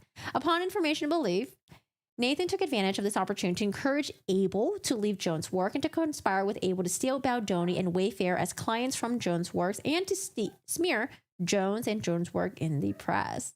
How old is Melissa Nathan? Are they around the same age? On information and belief, Nathan did so because she believed, among other things, that Abel would encourage Nathan's own burgeoning relationship with these and other Jones work client, while Jones would not. This scheme ultimately inflicted serious damage on Jones and Jones Works. A. Abel and Nathan devised a smear campaign against Lively to benefit Baldoni and Wayfair. The 2. Nathan and Abel's strategy for Baldoni was set forth in part in a 4-page memorandum sent to Baldoni, but kept secret from Jones. That outlined several potential scenarios at play here, which we should prepare for should Blake Lively and her team make grievances public. So this is a document that we read yesterday where it was like essentially like a business plan. They had the objective, they had an overview, what they would do if Blake Lively spoke up, what would they do if Blake Lively was speaking up covertly, what they would do if Ryan Reynolds is the one that ends up speaking. So different scenarios and how they would respond. Hi, CK. How are you doing today? Hello. Sorry, got a lurk. Ooh, lurking is fine. Thank you so much for the lurk. I appreciate that. Hi, CK. How have you been? Hello. The memo, which along the overall strategy was kept secret from Jones, explicitly recommending weaponizing Baldoni's perceived history as a longtime activist and advocate of and for women in Hollywood to be used against Lively, and at the same time sought to discredit Lively's negative on-set experiences with Baldoni by painting her in the press as the one who had weaponized feminism for her own benefit. Hello, how are you doing today, Bleep? How are you doing today? Yeah, it's like super fucking annoying. My neighbors had a dog that was very old. They would just leave it outside all the time, and that dog would just bark all the time. The dog died, and they bought a new dog, and of course, they do the same thing where the dog just stays outside the entire time, mostly, and probably gets no stimulation. I don't know. I'm just making assumptions here. And that too, that dog also barks all day, fucking day. I don't know. I don't know why people buy dogs and just leave them outside. Yeah. I don't know. They're nice though. But I don't know. It's like I think there's like 2 houses there. So I know the people that are in the front of the house, they're cool, they're nice. I don't know the people that were living in behind, so maybe it's like their dog. Not too sure. Poor pupper, yeah. Yep. But you know, the cool thing is they did build a little tent for the dog, so now there's not like direct sun beaming at the dog during the daytime. But I know I feel like the dogs just aren't really getting stimulation, and they're just bored, they're barking, and they just want attention. So I don't know. All right. So JB has been a longtime activist and advocate for and for women in Hollywood, speaking out about the challenges his colleagues faced before the Me Too movement ever began. Yeah, because when they had a puppy, it would be the same thing. The puppy would be outside by himself and he would just be barking all the time. But what can I fucking do? These pieces will likely come out if following any potential hit piece and or coverage from the premiere. Our recommended approach would be to provide reporters who reach out for the comment, should it be obvious she's referring to you, with appropriate background information. To ensure their stories are balanced and speculation can be turned to another by many people she's had issues working with, like Leighton Meester, Anna Kendrick, Ben Affleck. As part of this, our team can explore planting stories about weaponization of feminism and how in Blake Lively's circle, like Taylor Swift, has been accused of utilizing these tactics to bully into getting what they want. And that was definitely the narrative that we're hearing in the press about, was Blake Lively bullying Justin Baldoni into getting what she wanted, especially getting the final cut of the film.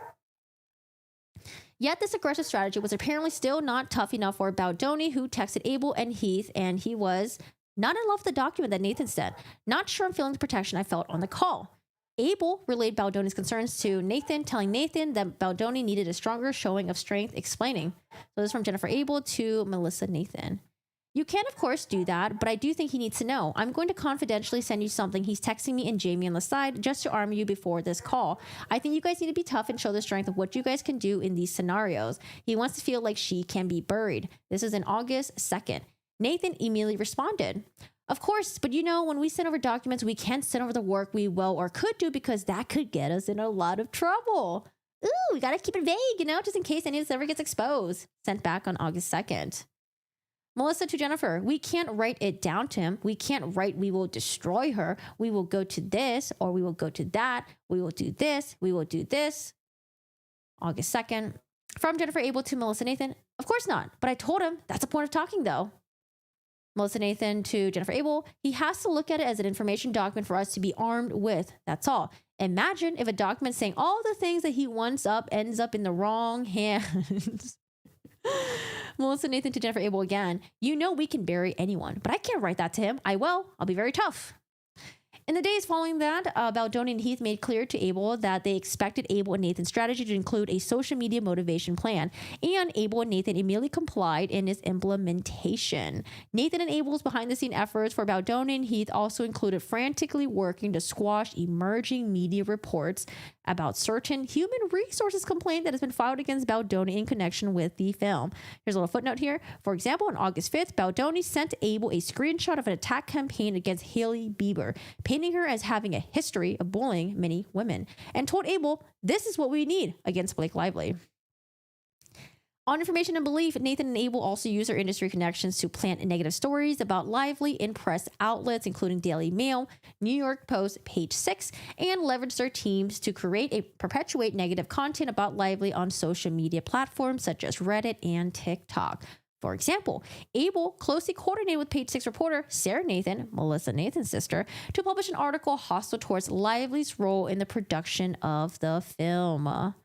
Nathan and Abel enthusiastically supported the strategy that Baldoni and Heath wanted and deliberately hid it from Jones in order to ingratiate themselves with Baldoni and Heath, drive a wedge between Baldoni and Jones, and ultimately to steal Baldoni and Wayfarer from Jones' works as a client. But I thought Heath was the one who got mad at Stephanie Jones because he thought Stephanie Jones was purposely trashing Blake Lively. And he didn't want any of that to happen, probably because he probably wanted Blake Lively to go the offensive and then in return trash Baldoni and Heath in the press.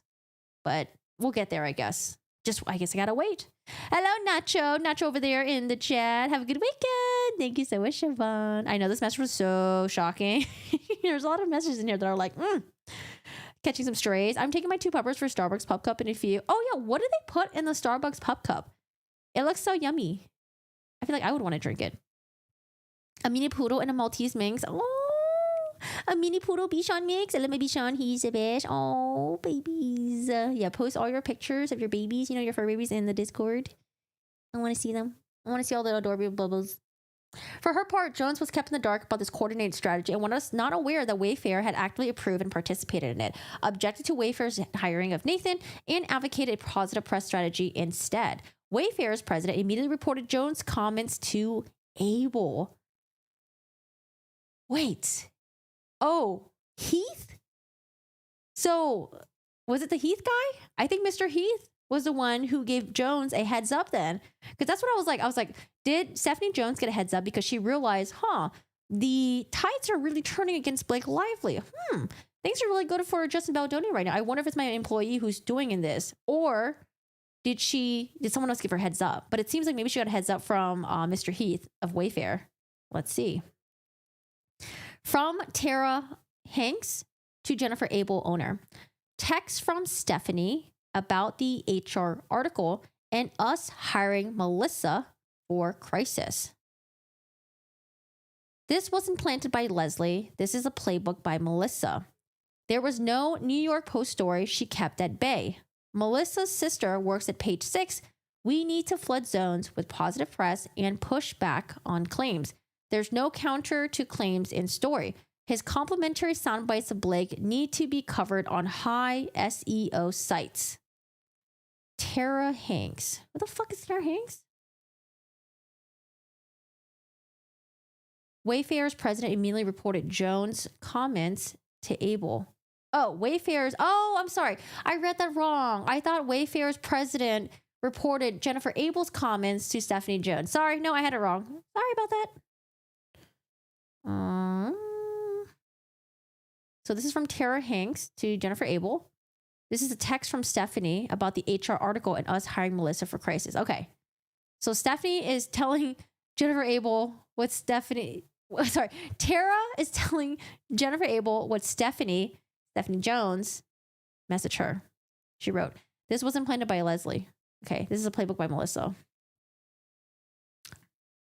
And I think she probably wrote the rest. Oh yeah, she wrote the rest of this. There was no New York Post story she kept at bay. Melissa's sister works at page 6. We need to flood zones with positive press and push back on claims. There's no counter to claims in the story. His complimentary soundbites of Blake need to be covered in high SEO sites. Okay, so I think she's starting to realize that, like, hey, things are getting really, it's turning really negative. We gotta go and focus on the positive. Gotcha. Okay.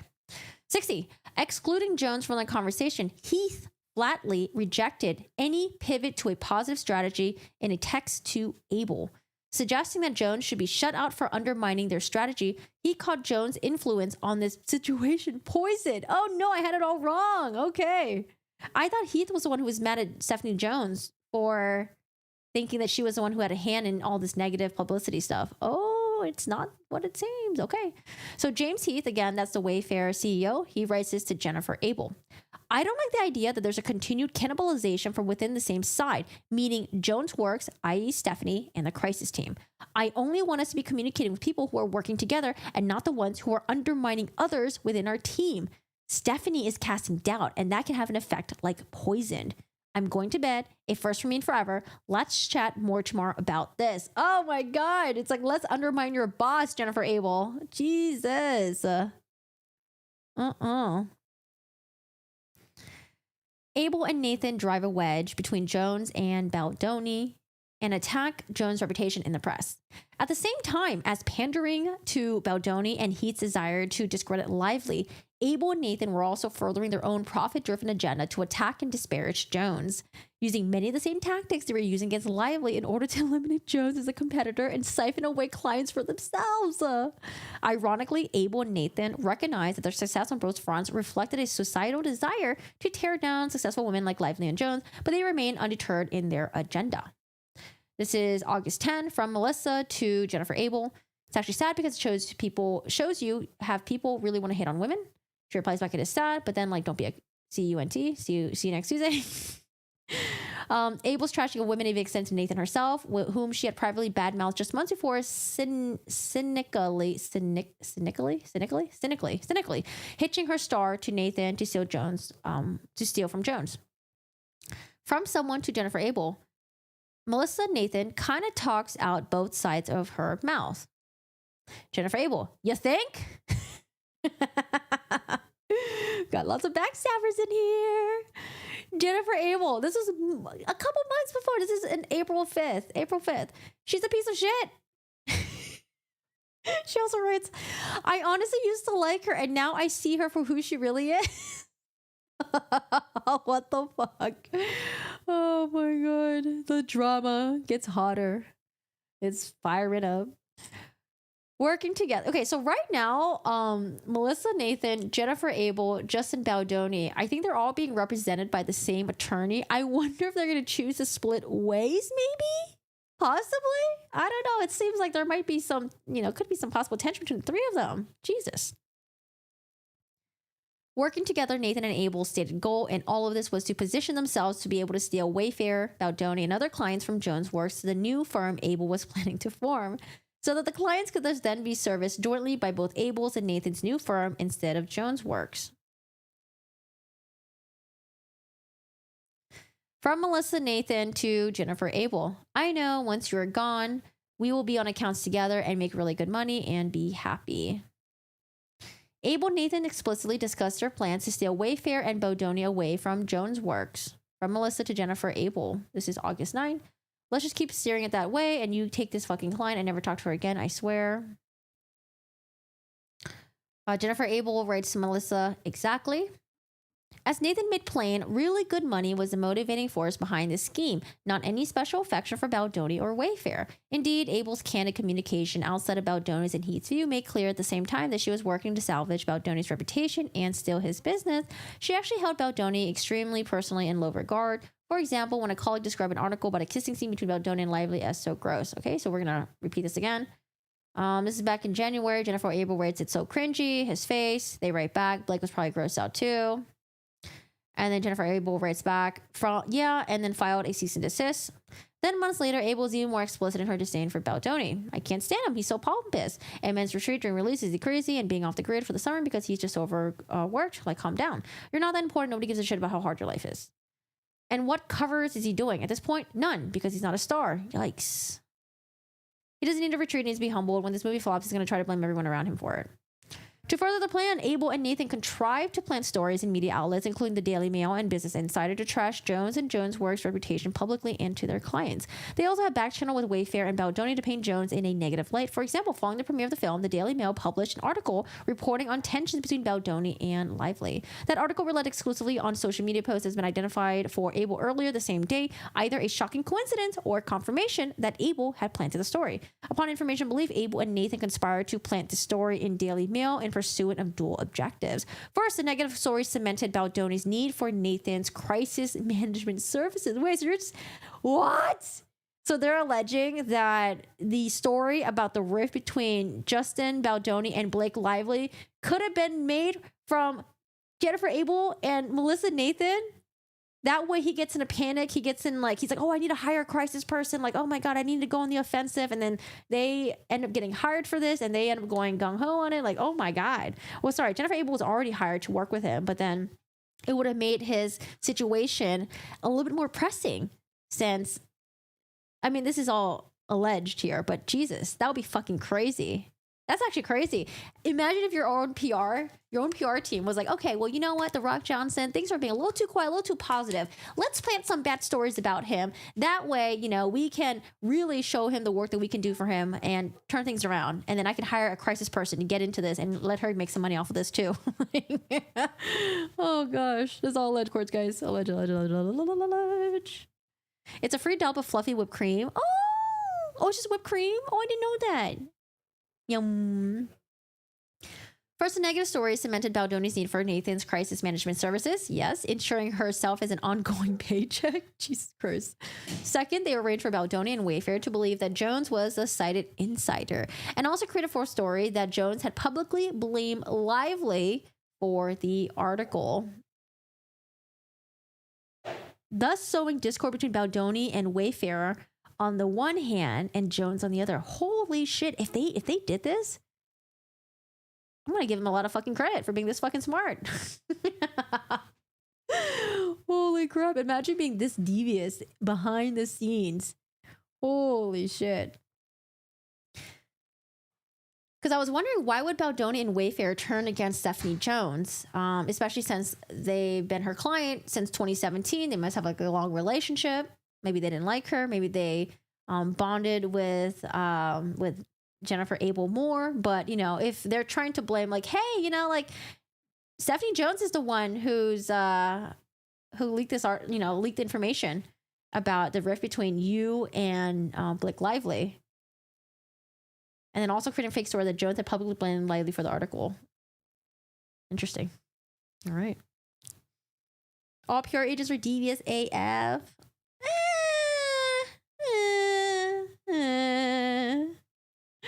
The scheme worked. Well, just this shows how terrible people are. This is all alleged. But if it was true, holy fucking shit. That's crazy. All right, the scheme worked. When the article was published at first, key players in the film was released, including Josh Greenstein, the president of Sony's Pictures Motion Picture Group, believed that Abel was a person responsible for the story. Oh, it was the Sony guy. I thought it was the Wayfair guy that wasn't happy about Jones possibly talking about bad blood between, Blake Lively and Justin. Gotcha. I got it confused. It's the president of Sony Pictures, not the CEO of Wayfair. Okay. This story is making more sense. Damn. Have a good one, Wayne. The scheme worked. When the article was published, Sony president, he writes this. Hi, Jen. Been informed you've been speaking to sites about bad blood between Blake and Justin. He was good on today's show. If a negative story breaks, it would hurt the movie. Josh Greenstein. I imagine writing a text message and then just to remind the person of who you are, you write your name at the end of the message. This was sent on August 8th. 2 days, I think, before shit went down. But Abel denied being the source and instead falsely told Sony's communications team that Jones was the leak. This false allegation stuck. The rumors that Jones was behind the article began to make their way back to Wayfair, causing Heath to respond with hostility. Oh, Heath does also message her. Okay, so I wasn't completely wrong. Okay, I wasn't wrong. From Heath to Stephanie Jones to Tara Hanks and also to Jennifer Abel in a group chat. I'm hearing from Sony that, quote, someone named Stephanie Jones has responded to Daily Mail saying that Blake is to blame and now this has escalated at all. We were purposely not responding to anything as to not fuel. This has fueled it. Everyone stand down unless I'm aware of any moves. I don't care who is supposed to do what. I'm most interested in that. I'm only interested in any strategy being run by me. I need all to understand that. Holy fucking shit. Imagine if they did this and threw Stephanie Jones as the boss. Okay, when Jones stated her intent to contact Sony to correct this misimpression, Heath instructed her to stand down. To clarify, I've not spoken to Daily Mail. The above isn't true. I also don't believe Danny or Kim at Sony are saying that above. Quote, also has spaces as if it was just being drafted. Stephanie Jones also writes, I am not contacting press, but it is concerning if Danny and Kim are saying I've escalated this as I haven't even touched this. I'm going to contact them. James Heath, Stephanie is your client and the one who pays for the services. I'm stating that to contact no one regarding Wayfair or Sony at this time. If you do after this text, it will be a major problem. This needs to be respected now. Dude, that's so fucking annoying. Imagine having your reputation at risk for being the one who blew the lid on this and Sony's like pissed at you. Fuck that. And I hate how the Heath person is like, well, as your client and I pay for your services, do not contact them. Like, no, I'd be like, fuck you, man. I'm definitely going to correct it. It's my reputation here. She might have to work with Sony in the future. Heath went to step forward to threaten Jones directly that he would issue a PR statement stating that Baldoni and Wayfair had terminated Jones' works if she mistook any steps to contact Sony and others to clear her name, menacingly reminding her that she didn't need that kind of negative publicity for herself or her business. Jesus. Hi, David. How are you doing today? Hello. Let's Make Art. How's it going? Yeah, I'm going to take it all with a grain of salt. Take it with a grain of salt. On August 9, 2024, the Daily Mail published another article, this time reporting on Baldoni's abusive on-set behavior, citing insiders as a source of the article. Oh my God, are they saying Jennifer Abel and Melissa Nathan did this too? Because I was wondering, who are the people that said that Justin Baldoni was abusive on set? Who's speaking out? Is it members of the cast? Is it members of the crew? Like, it's a lot of people working on the set. Maybe somebody spilled some beans. Who was it? Or was it Blake Lively and her team? Like, why would they want to, right? Right before the movie's about to be out in theaters. Or actually, I think the movie was out in theaters on August 9. It just didn't make sense for anyone to be sabotaging it like that, especially when the movie is supposed to be out. I don't know. Or maybe that generates more interest in press and people will want to watch it more. Jeez. Hello, MOG. How are you doing today? What did you guys get before Christmas? If you turn around, there's a lump of coal just sitting there waiting for you. Yeah, it's right there. It's fresh. I just got it for you, you know? Yes, it's been a wonderful Christmas season. Merry Christmas. All right. He sounds annoying. He'd be an annoying person to work with. On August 9, 2024, the Daily Mail published another article. This time, well, actually, sorry. The text messages, maybe there was more in between. I'm assuming they were done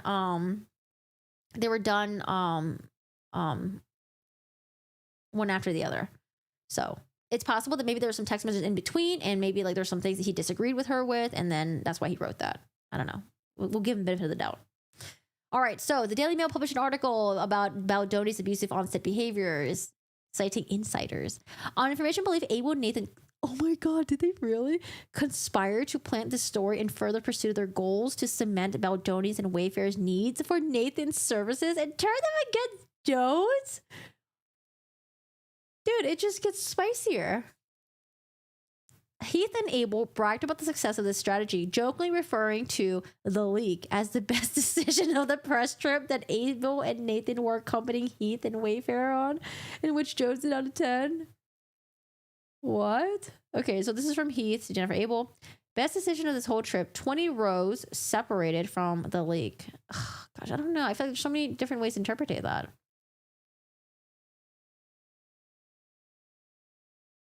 Best decision of the trip.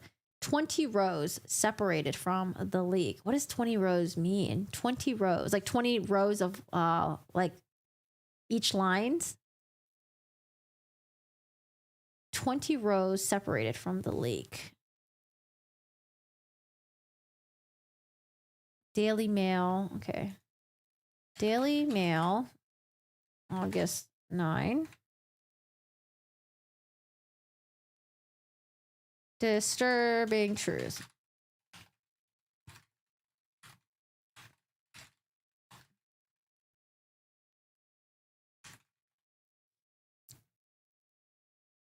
Daily Mail. The truth behind. Let's see. Exclusive. Oh, yeah, I remember reading this. Okay, so it says 20 rows. What does that mean? 20 rows separated from the leak.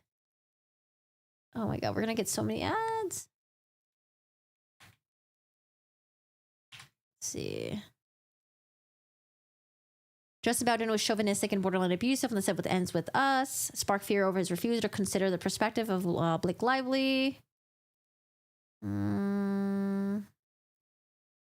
that doesn't make sense why Heath would. So you're saying Heath was also conniving behind Justin Baldoni's back? Where does it say the leak? The insider. 20 rows separated from the leak.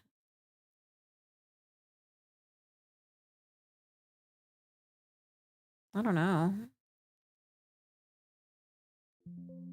I think it's just insider, right?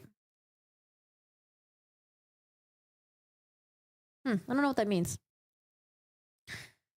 So apparently they all had a trip together and Stephanie Jones did not attend. In parallel with their efforts in the Daily Mail and on information belief, Abel and Nathan contrived to have Business Insider publish a hostile article about Jones, which was intended to encourage Wayfair and Baldoni and other Jones Works clients to want to end their relationship with Jones Work and to weaken Jones Works business. Indeed, as early as July 29, 2024, Abel and Nathan were coordinated their outreach to Katie Warren, the Business Insider reporter who eventually published the article attacking Jones. This is in July. Did you by chance chat with Katie, the journal, sent from Jennifer Abel to Melissa Nathan? She replies back, no, she's calling me soon. Actually, should be very soon, probably in the next 10 minutes. Upon information belief, in the subsequent 2 weeks, Abel and Nathan fed information to Warren to ensure she moved forward with the article and that it was sufficiently critical of Jones. The contact between Abel and Warren included at a minimum 27-minute phone call on July 30 and several phone calls on August 1 and August 12. Abel also facilitated Warren's outreach to former clients of Jones to further disrupt Jones Works' business. From Jennifer Abel to redacted. FYI, Katie's going to try you again by phone to confirm if blank is a client. From Jennifer Abel to Redacted, I would definitely call her ASAP and say off the record she's not, and to not have her included in that piece. This client with whom Jones had worked closely for years, bringing her from obscurity to prominence, terminated her contract with Jones, who is his client, as a direct result of Abel's encouragement and deliberate interference. Bye-bye, client. In addition, on August 9, 2024, Abel suggested and asked for Heath's approval to try to get Business Insider to remove reference to a letter of support for Jones that Baldoni had previously written, and to falsely tell Warren that Baldoni and Wayfair had terminated their relation with Jones Works when they had not. Wait, what? Jennifer Abel was doing this so openly to her client with Jamie Heath. Okay, so maybe her and Jamie Heath were plotting some stuff. I don't know. This is kind of shady. Jennifer Abel wrote to Jamie Heath, again, Wayfair CEO. Just thought about something. Should I try to get Justin's letter removed from Business Insider?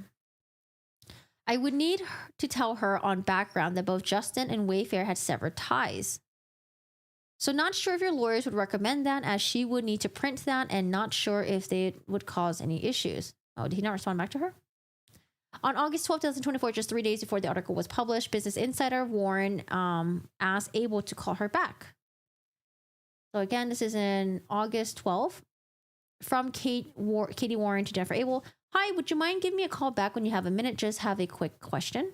Abel called Warren 11 minutes later. The day before the article was published, Nathan texted Abel boasting about the destructive effect it would have on Jones and mockingly suggested that Abel should tell Jones.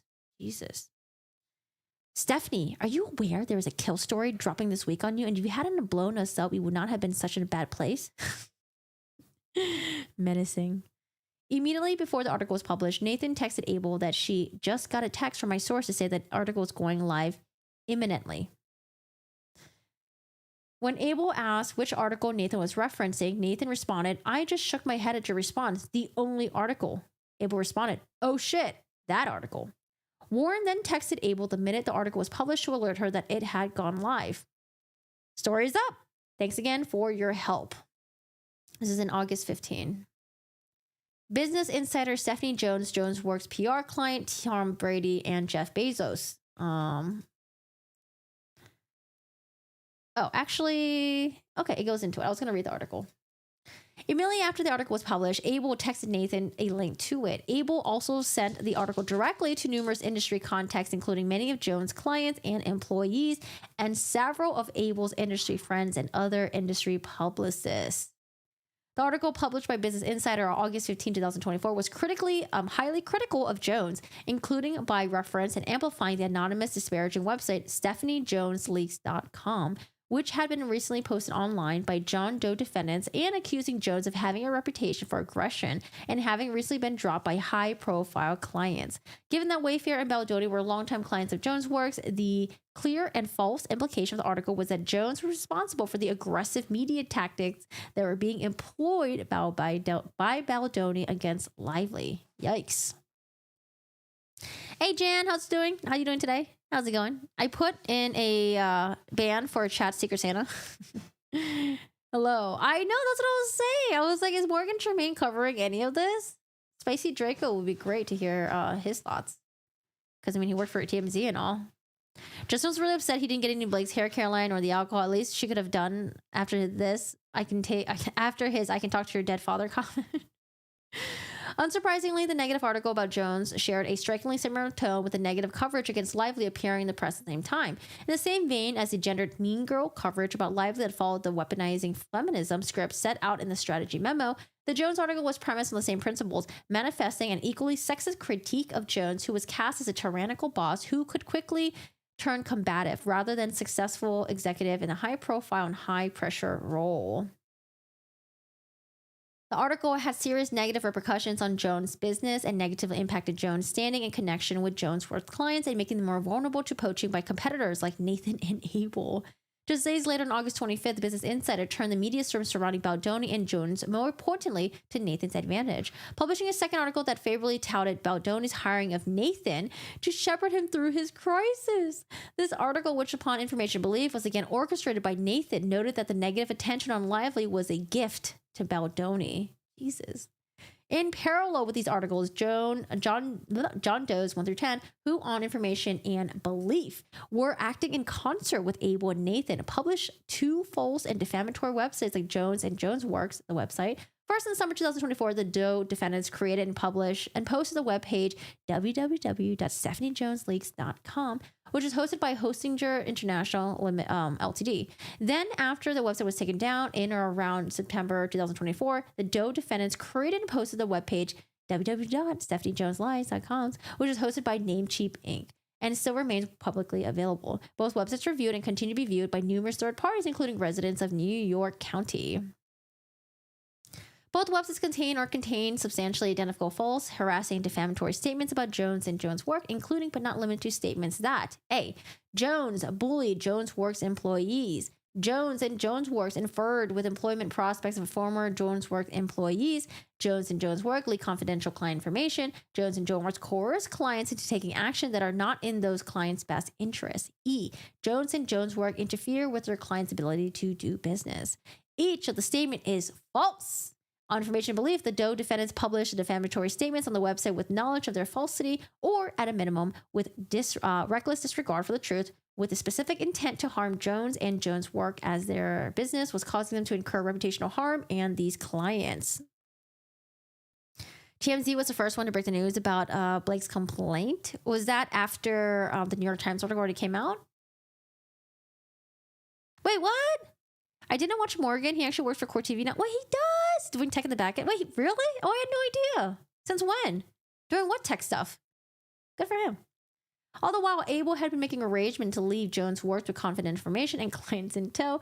On July 19, 2024, while still employed by Jones' work, Abel filed paperwork to create RW Communications, LLC, the competing public relations entity she intended to start upon her departure from Jones' Works. Abel also created a website and social media accounts for her upcoming competing firm, all while still employed by and under contract with Jones Works.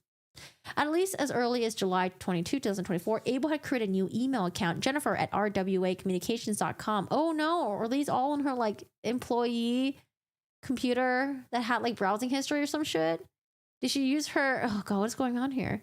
To which she forwarded dozens of proprietary messages from Jones Work, including client information, Jones Works work product information, specifically regarding Jones Works for Wayfair and Baldoni.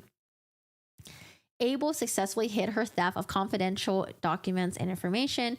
Abel surreptitiously continued stealing documents and client information while also secretly contacting Jones Works clients to pave the way for her departure. As her planned departure neared, Abel boasted to Nathan about the damage she was doing to Jones Works, her then current employer, and Nathan goaded her on. This was in August 13 from Jennifer Abel to Melissa Nathan. We are going to war. I feel so alive. Ha ha ha ha ha. Melissa Nathan responds back, going out of JW Jones Work with a bang.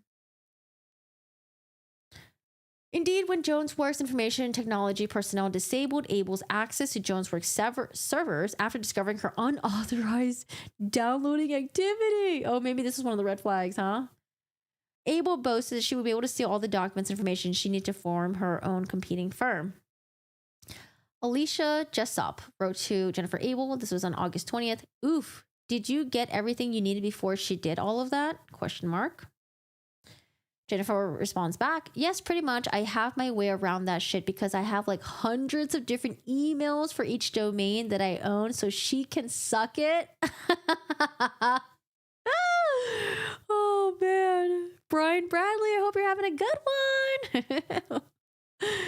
Jesus. Oh, sorry, correction. I do watch Morgan. Oh, okay. Abel further coordinated with Nathan and Baldoni to ensure that Wayfair and Baldoni would leave Jones' work and come with her as clients for her newly created RWA Communications. Just had a nice conversation with Justin, with just me and him and me. Sorry, this is from Melissa Nathan to Jennifer Abel. August 19. Just had a nice conversation with Justin, just me and him. I explained to him a few things and my conversations with Leslie. He's like, don't help her. I'm like, I'm not helping her. I'm telling her what we're not doing, and she needs to also not do anything. And my last conversation with her was last Wednesday or so, and then I couldn't help myself. I ended it with, next message, and I'm just going to step out of line before I go to bed and tell you, Jen is amazing. She's so loyal. She loves you so much. You have to go with her. And he's like, oh my God, of course, I'm going with her. Don't kill me. Okay, bye. Jennifer Abel writes back, ha ha ha ha. Oh my God, love you. Thanks for chatting with him. On or about August 21st, 2024, Jones learned about Abel's ongoing efforts to steal dozens and dozens of Jones' work proprietary documents. This is probably how it started, because she was downloading shit and they were probably alerted by the IT team, and then she was still downloading shit. And then that's probably why Stephanie Jones maybe started looking to Jennifer Abel and maybe some other stuff that she was doing, including sensitive client and business information that Abel had no legitimate reason to access, including for a major brand and clients that Abel had never worked on. Abel went so far to download and copy the Jones Work client contract form, except that she replaced the Jones Work logo with the logo for her own newly formed business.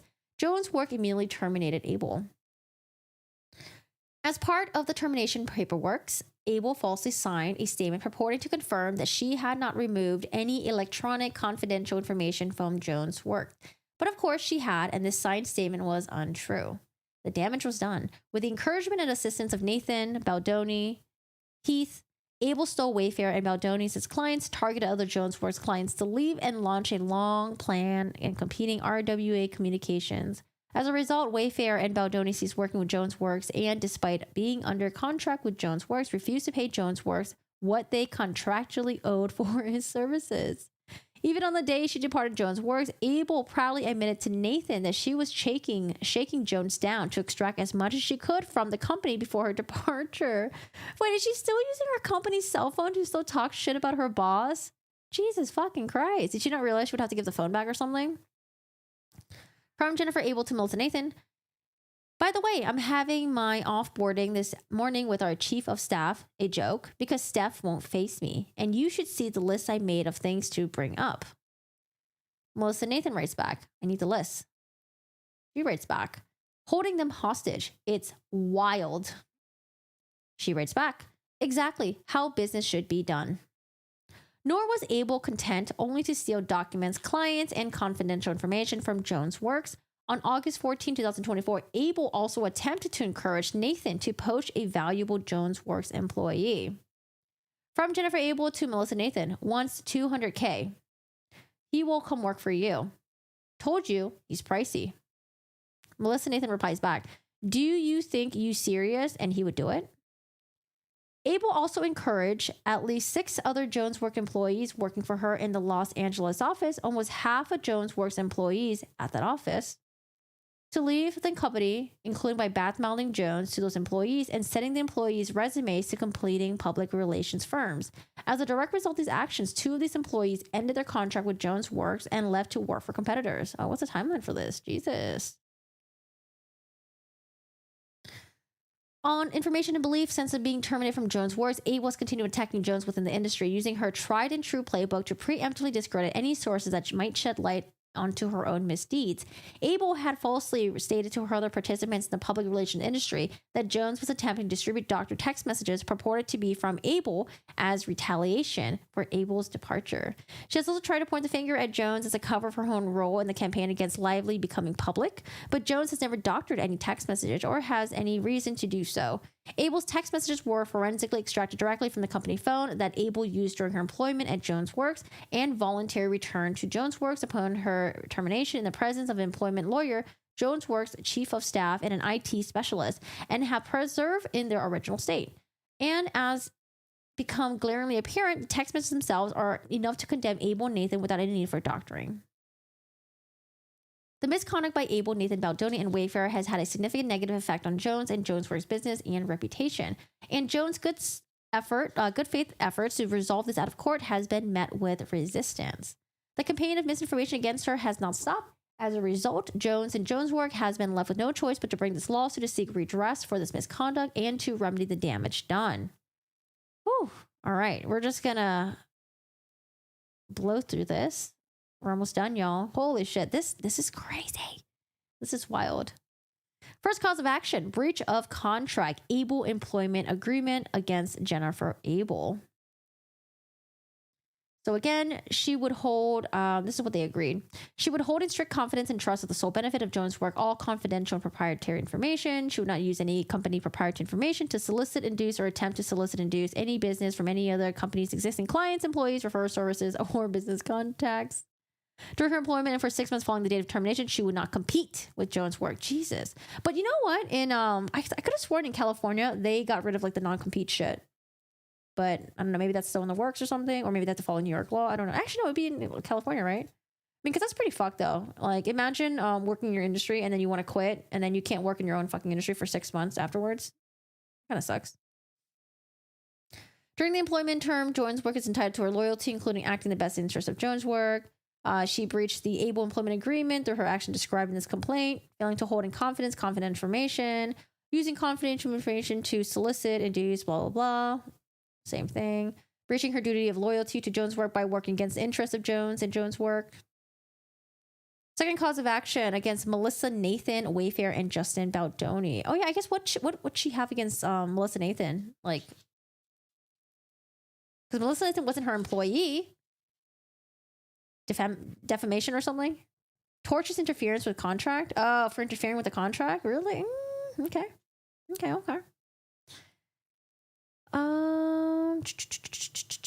A repeat of this. Nathan, Wayfair, Baldoni were aware that Abel was employed by Jones' work. They were aware that Abel's employment was governed by a contract containing industry standard terms. Nathan, Baldoni, Wayfair encouraged, induced, procured Abel's breach of Abel employment agreement without justification. Nathan, Baldoni, Wayfair intentionally procured, caused, facilitated Abel's breaches of Abel's employment agreement, but for the misconduct of Nathan, Baldoni, and the Wayfair, Abel would not have breached the Abel employment agreement. I don't know, man. She might have one. She might have. Maybe at some point she would have. You know, maybe she would have. Third cause of action: breach of contract, Wayfair agreement. So again, Wayfair Studios and Justin Baldoni had a contract with Jones' work. Then they're saying they breached it, didn't continue paying with the $25,000 a month. It was a yearly contract that was renewed every year. On or around August 30th, the representative of Wayfair informed Jones. So this is after Jennifer Abel was fired. Wayfair dropped Jones as they dropped Jones. Didn't give him like the 90 days heads up thing before the contract was supposed to renew, blah, blah, blah. They breached the contract by failing to pay the amounts contractually owed in the agreement and also soliciting and inducing Abel's to depart Jones' work. Employing Abel following her departure from Jones' work. Another cause of action, tortious interference with contract, Wayfair agreement against Jennifer Abel and Melissa Nathan. I think very similar. Abel and Nathan, in bad faith, intentionally procured and facilitated Wayfair's and Baldoni's breaches of the Wayfair agreement. But for the misconduct of Abel and Nathan, Wayfair and Baldoni would not have breached the Wayfair agreement. Sure, maybe. All right, this one is kind of interesting. The faithless servant. This is something that's a thing in New York. I don't know if it's just New York and other states. But New York has something which is called the faithless servant. Jones and Jones' work incorporate each and every allegation said above is true. Abel was an employee. So again, Abel has to work in the best interest of the company. Can't undermine the company. She can't take proprietary information. She can't solicit other employees or clients to terminate the relationship with Jones' work. She advanced her own interests in the detriment of Jones and Jones' work. Oh my goodness. Hannah Gutierrez and Abel start working together. What's going on with Hannah Reid again? I think the last update we had for her was her request for a new trial was denied, right? Oh, is that Shiro? It's little baby here. Wow, why is the lighting here so dark? What the heck? Is it my eyes? Is it my eyes? It was like someone you don't want to know or ever meet. She was stabbed in the back and so your boyfriend cat and thinks like she's in the house. I don't know. Jennifer Abel and Melissa Nathan. I don't know. Like, a little bit scary, huh? A little bit scary. I would say maybe, yeah, they're both pretty scary. I'd be careful having them in your friend group, maybe. I don't know. Possibly. Jones and Jones work incorporate each and every allegation set forth as if they were fully set forth within. So this is a breach of fiduciary duty against Jennifer Abel. I think it's pretty similar to what it was before. So she has a fiduciary duty to work in the best interest of the company. She didn't do that. All right, defamation. So defamation is in here against Jennifer Abel. Defamation. So again, the statements and painting Stephanie Jones as someone who made those statements. Stephanie Jones, she says she didn't make those statements and she wasn't the insider in those articles. Defamation against defendants John Doe 1 through 10. These are the people that created those two websites.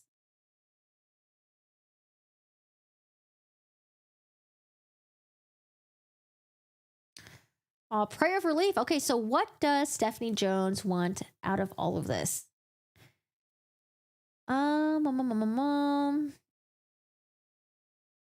She wants damages awarded in the amount proven at trial.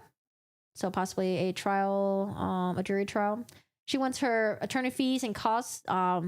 She wants ones back. She wants punitive damages, pre-judgment, post-judgment interest. Jones and Jones request a jury trial on all issues so triable. Damn, Joe, this shit was crazy. Oh my gosh, I'm sorry. I'm starving. My stomach is growling. Lunchtime. What? You know what? At least we didn't stream as late as yesterday. Yesterday was like, I was dying. I think I was getting a little bit dizzy. I think I was getting a little delirious. Holy shit. So that is a lot of stuff. I don't even know where to even start to recap because that's so much stuff. Jesus. Basically, Stephanie Jones is suing her former employee, Jennifer Abel. Jennifer Abel hired Melissa Nathan, who was part of Crisis PR, because things were starting to look bad for Justin Baldoni, sort of slightly, but then we find out that maybe they were the ones that planted bad stories about Justin Baldoni to get Justin Baldoni to hire Melissa Nathan as Crisis PR, allegedly. And maybe when they planted the stories, they tried to say that, oh, it was Stephanie Jones that said all these bad things about Justin Baldoni and, was the insider. That way, Justin Baldoni and then his studio, Wayfair Studios, would turn against Stephanie Jones. And then Sony, the president, would be pissed at Stephanie Jones. We're like, hey, you're working as PR. Why are you leaking stuff about him? So, damn. If it really happened the way it did in this this complaint, that is very crafty of Jennifer Abel and Melissa Nathan. Very, very crafty. That's a lot of behind the scenes, that is some devious shit. I don't know if there would be a jury trial. I mean, at least with Jennifer Abel, because I think that's where the most of the shit's been happening between Jennifer Abel and Stephanie Jones. Like I said, Jennifer Abel, she's she's 33 years old. I don't know how much money she got or how much she was getting paid. Probably a decent amount, but still, she probably used that money to create her own PR firm. I don't know if she has a physical space, if she had to pay for space, pay for the rent for all of that. To create your own firm during this time, and then at the same time having a lawsuit lingering over your head and having to hire an attorney to fight this, whew, that sounds like it might be a lot of money. Now, I did hear that I think the attorney representing Justin Baldoni and Wayfarers, I think they're also representing Melissa Nathan and Jennifer Abel. So I don't know if the attorney fees are being paid for Justin Baldoni or what. I don't know. I don't know. I don't know if the three of them would even continue working together.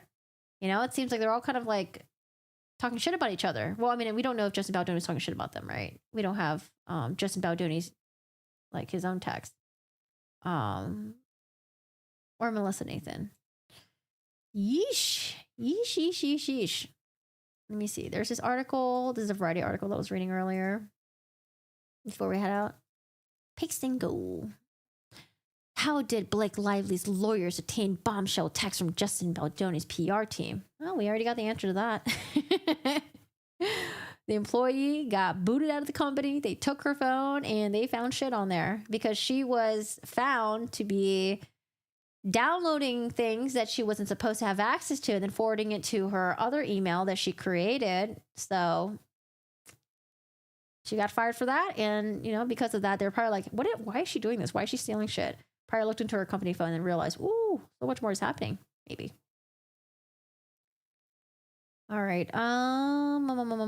Friedman.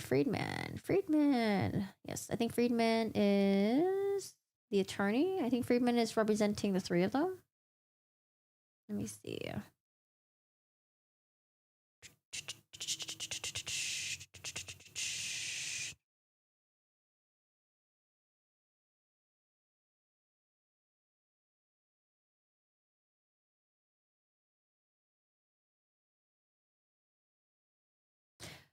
So this is Blake Lively's attorneys. They state in the filing that Ms. Lively obtained her communications set forth in the complaint through the legal process, including civil subpoena. But I wonder how Blake Lively got wind of this. Or did she just assume? Yeah, I mean, she probably assumed that, Justin Baldoni's PR was the one that was trashing her, especially since people were, coming up with theories as to why Justin Baldoni was promoting the movie by himself. And so maybe initially she was planning on going after Stephanie Jones and her PR company And then Stephanie Jones is like, hey, look, I had nothing to do with this. All right, Brian Friedman, who represents, Jennifer Abel, Justin Baldoni, Melissa Nathan, Baldoni's Wayfair Studios, and others involved in the case noted that none of his clients were speaking over this matter. So they right now have the same attorney. I wonder if maybe Baldoni's paying for the attorney for everyone else, maybe not, or if they're going to separate ways. Big, expensive mess. Can we have the trial stream, please?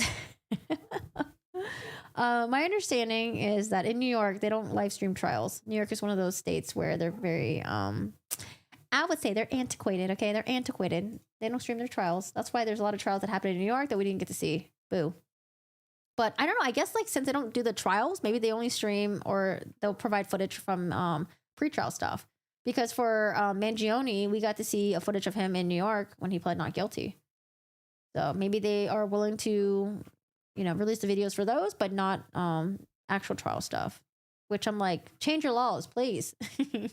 Change the rules. We want to watch trials. We want you guys to be more, transparent about everything. I want to see what happens behind the closed doors. Oh, by the way, I heard Squid Games is like out now. Who's watching Squid Games? Who is watching Squid Games? All right, everyone. Well, I think there's like a Sarah Boone thing, but it's like very, very small. But I did see a preview of it. I think it might be better if we covered Sarah Boone. It might be better to cover Sarah Boone and have references to the hearings that were cited. Hold on, let me pull up Sarah Boone really quick. It's like super short. Sarah Boone, boom, boom, boom, boom, boom, boom, boom, boom, boom, boom, boom, boom. The producer is here. Who's Shiru? Shiru is here. He's taking a little nappy. He's like, it's a little nap time right now. He's so cute. I love him. Hello, my little baby. My little barber. So cute. Can you see him?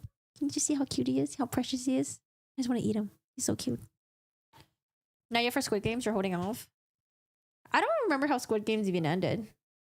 I remember there was like a suitcase. Oh, didn't they try to tempt someone else to play the game?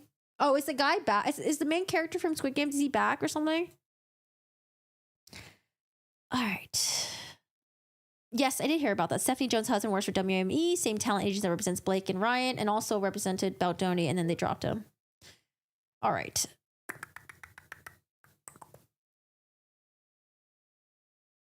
Sarah Boone. Boone, boom, boom, boom, boom, boom. Sarah Boone, Order Reporting Council. Statement of Judicial Acts to be reviewed. Wait a second. Did I miss this document? Because I'm pretty sure I covered this. Did I miss it? Yeah, I feel like it's a very short document, but I feel like it would be good to refer back to these hearings. I haven't put a video together for that yet. So I don't know if we could do this a different day if you guys want to, but then we're kind of just like revisiting old content with past hearings with Sarah Boone. I don't know if that's interesting or not. This was filed by James Owens. Statement of Judicial Acts to be reviewed and motion for court reporter to transcribe designated proceedings.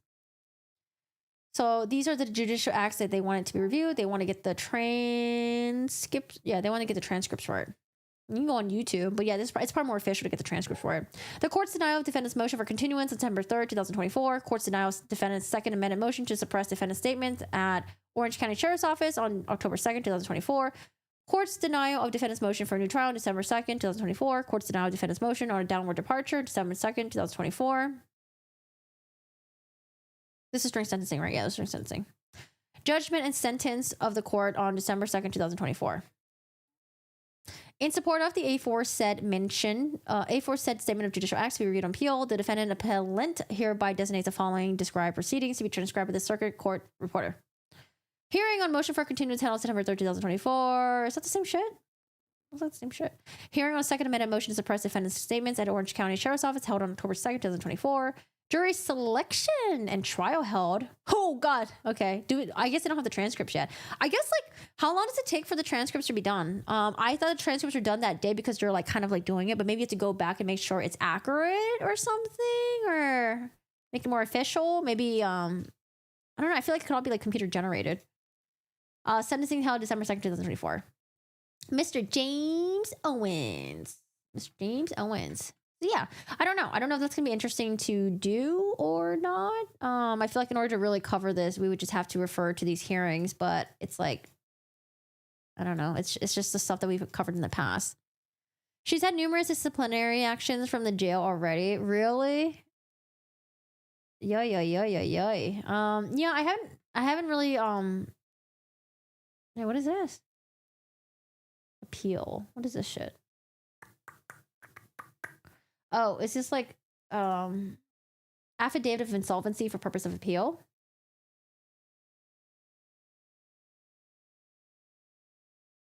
Yeah, so she doesn't have money to pay for the appeal stuff, right? No surprise there. Yeah. I think that's what it is.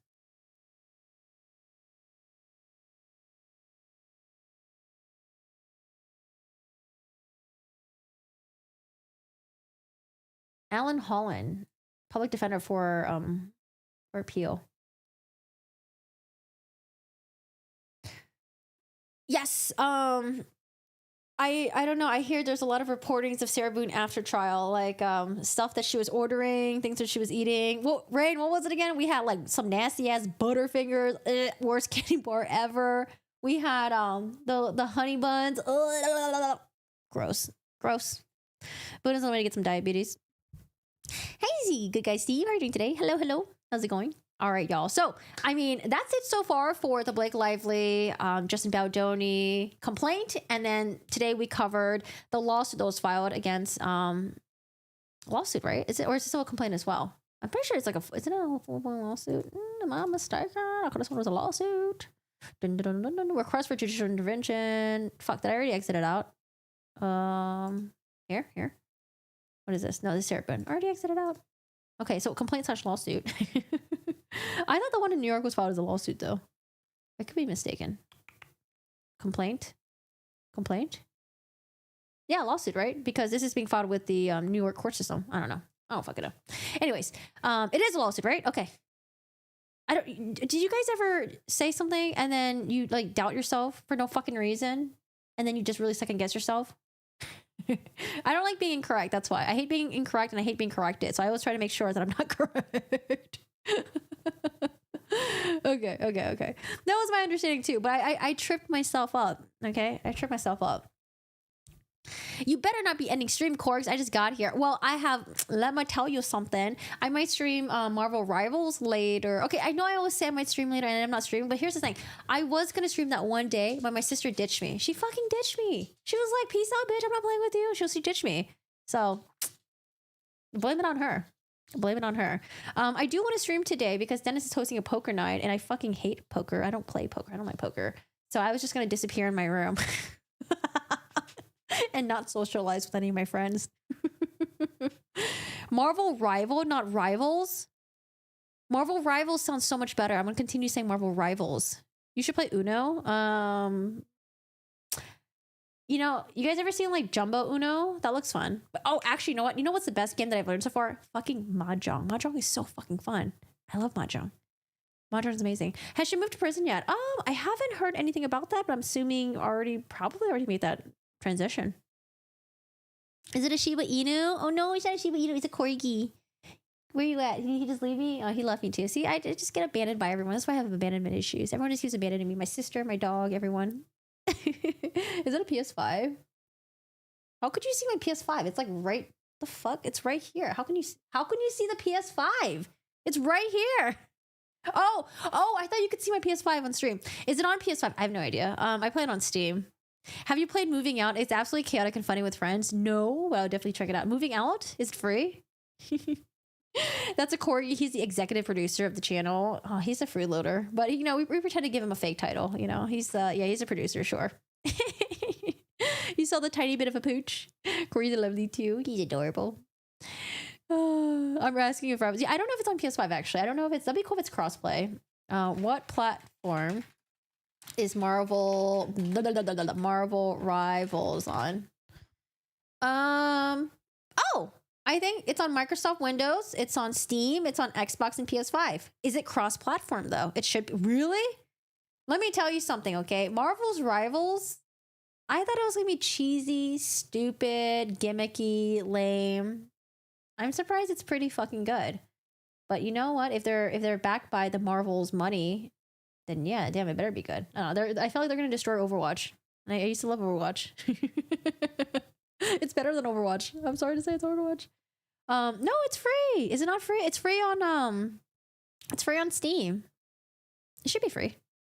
It's crossplay as long as it's not ranked. What? Wait, Nacho, why are we playing together? Is it because you're abandoning me too? Rivals is fun. Wait, it says Rivals. Marvel, rival, not rivals. Wait, Go Lucky, you're fucking with me. I hit up this Viet spot in Virginia, and the uncles are playing mahjong. Oh man, we have some places where it's heavily Asian populated, and they have food courts where they have really cheap Asian food. Dude, I went to this one place where it was plastered everywhere. It's like no gambling, no playing cards, no soliciting, because what would happen would be all the uncles and the aunties, you know, all the old ones, they would come to these food courts, enjoy the cheap foods. It's like a cheap place to, you know, like to hang out. It's free, there's tables and stuff like that. And they would just sit there gambling and playing and betting and all that stuff. And so they banned that. Oh, moving out is not free. Okay. I was like, what do you mean the game's not free? Did they make it expensive for people who have PS5? All right, y'all. Well, so that is pretty much everything so far in regards to anything that has to do with the It Ends With Us drama. Because the loss, or because the complaint was so long, I think for the complaint I will do a shorter version to summarize. Maybe I think that'll be better.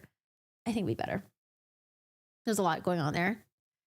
Have a good one. Bye, Aaron. Thanks for hanging out. Bye, Nacho CK, Tur Dad. Thanks for hanging out. I appreciate you guys being here. Go Lucky, Bleep.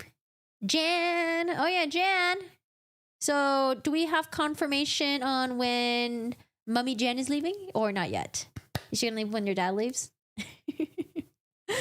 Cheryl thinks it's a good game too. Cheryl likes to play. There's this game that I play with him where I give him a greenie and then I hide it and he finds it.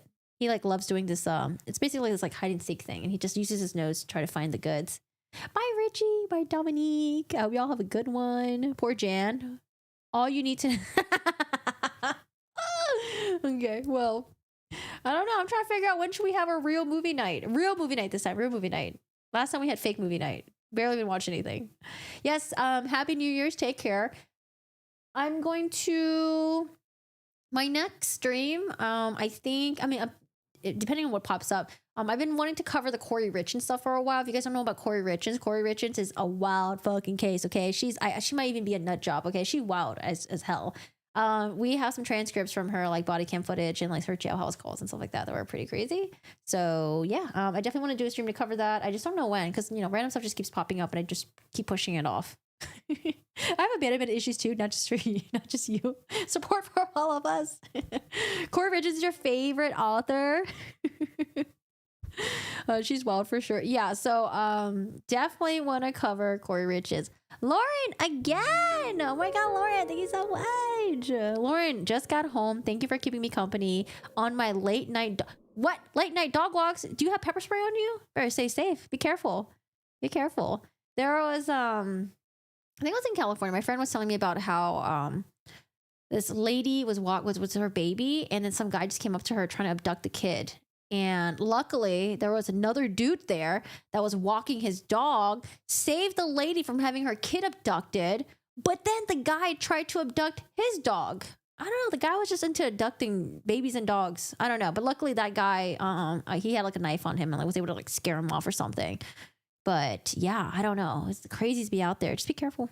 Take care of yourself. Or I don't know if pepper spray is even legal where you live, but I always try to have something on me because you never fucking know. Especially if you're in Los Angeles and you have Frenchies. Frenchies are highly sought out after for. I've been hearing about people stealing Frenchies in downtown LA and it's wild. Luckily, no one wants a fat corgi. Corgis are cute, but no one wants a fat corgi. No, Yoshi, no one wants a corgi. I'm serious. They want Frenchies because Frenchies are expensive. People be breeding them. They're designer dogs. I think Frenchies are designer dogs, and then the doodles, the labradoodles are I don't know, designer dogs too that people fucking want. But corgis, no one wants a fucking corgi. If anything, if you're stealing a corgi, you are inheriting a slew of health issues that comes with it. And all the potential vet fees and all that. Or actually, no, I think Frenchies probably have their own issues too, because they have the whole breathing thing. You're not fat, corgi. Oh yeah, I was totally talking about myself, Chai. Why is Cheryl being roasted? Okay, fine. Cheryl is not fat. He just has like people think he's fat, but I always defend him. I'm like, he's not fat because if you do feel him, the idea is you want to feel the ribs, but you don't want to see them. That's what the vet told me. And so Cheryl looks fat because he's got like he's got like a thick fur. He's not fat. He just looks fat, but he is maybe like 1 or 2 pounds. Like, you know, he could probably lose 1 or 2 pounds because I went through a thing where when I would have breakfast, I would give him like bread. And then because if you give them bread once, they will forever fucking remember it. So the next day, if you don't give him bread, he's gonna be very disappointed. And so every day I felt bad. I'm like, okay, fine, I'll give you like a little piece of bread. Dude, bread adds up. It gets him fat. So he needs to lose maybe like 1 or 2 pounds, but he's still good. And he's adorable. Yeah, he's adorable little boy. He's floofy, not fat. Well, I mean, I have to carry his ass down the staircase like every fucking day because like I'm scared of his like back issues and hip issues and all that stuff. So I have to carry his ass, okay? And every time I carry him, I gotta brace my lower back to make sure I'm not gonna fuck up my own back. Yeah, he's got a big booty too. Yeah, that was another one. My Malibu looks like he's like big fat until he gets soaked and he looks so tiny. Oh, yeah. When we give him a bath, he looks like a fucking like a stegosaurus. You know, like those dinosaurs where they got like the whole mohawk down his back. I like to make a mohawk on him, so he's got like a little mohawk on. Yeah, he looks like a little stegosaurus. Okay, you can tell I'm getting delirious because I'm really fucking hungry and I'm just fucking rambling. Let me end the stream. I love you guys, and you guys are amazing. Thanks for hanging out. Hope you guys have a good one. And yeah, definitely be on the lookout on what other streams we do in the future. Feel free to join the Discord if you like. And, you know, I hope I get to see you guys before the New Year's. But if I don't, happy fucking New Year. I hope you guys take care of yourself, you know. Good luck with your resolutions. Someone asked me if I have any resolutions. I was like, ooh, I haven't done resolutions in so long. But yeah, I hope you guys have a good one. Take care. You know, I wish you guys great health, great skin, you know, hope everything works. It's great with your families and all that. And yeah, if your family sucks, you know, ditch them. Got friends, right? All right, guys. Yeah, I'm definitely rambling now. I need to go. Bye. Love you.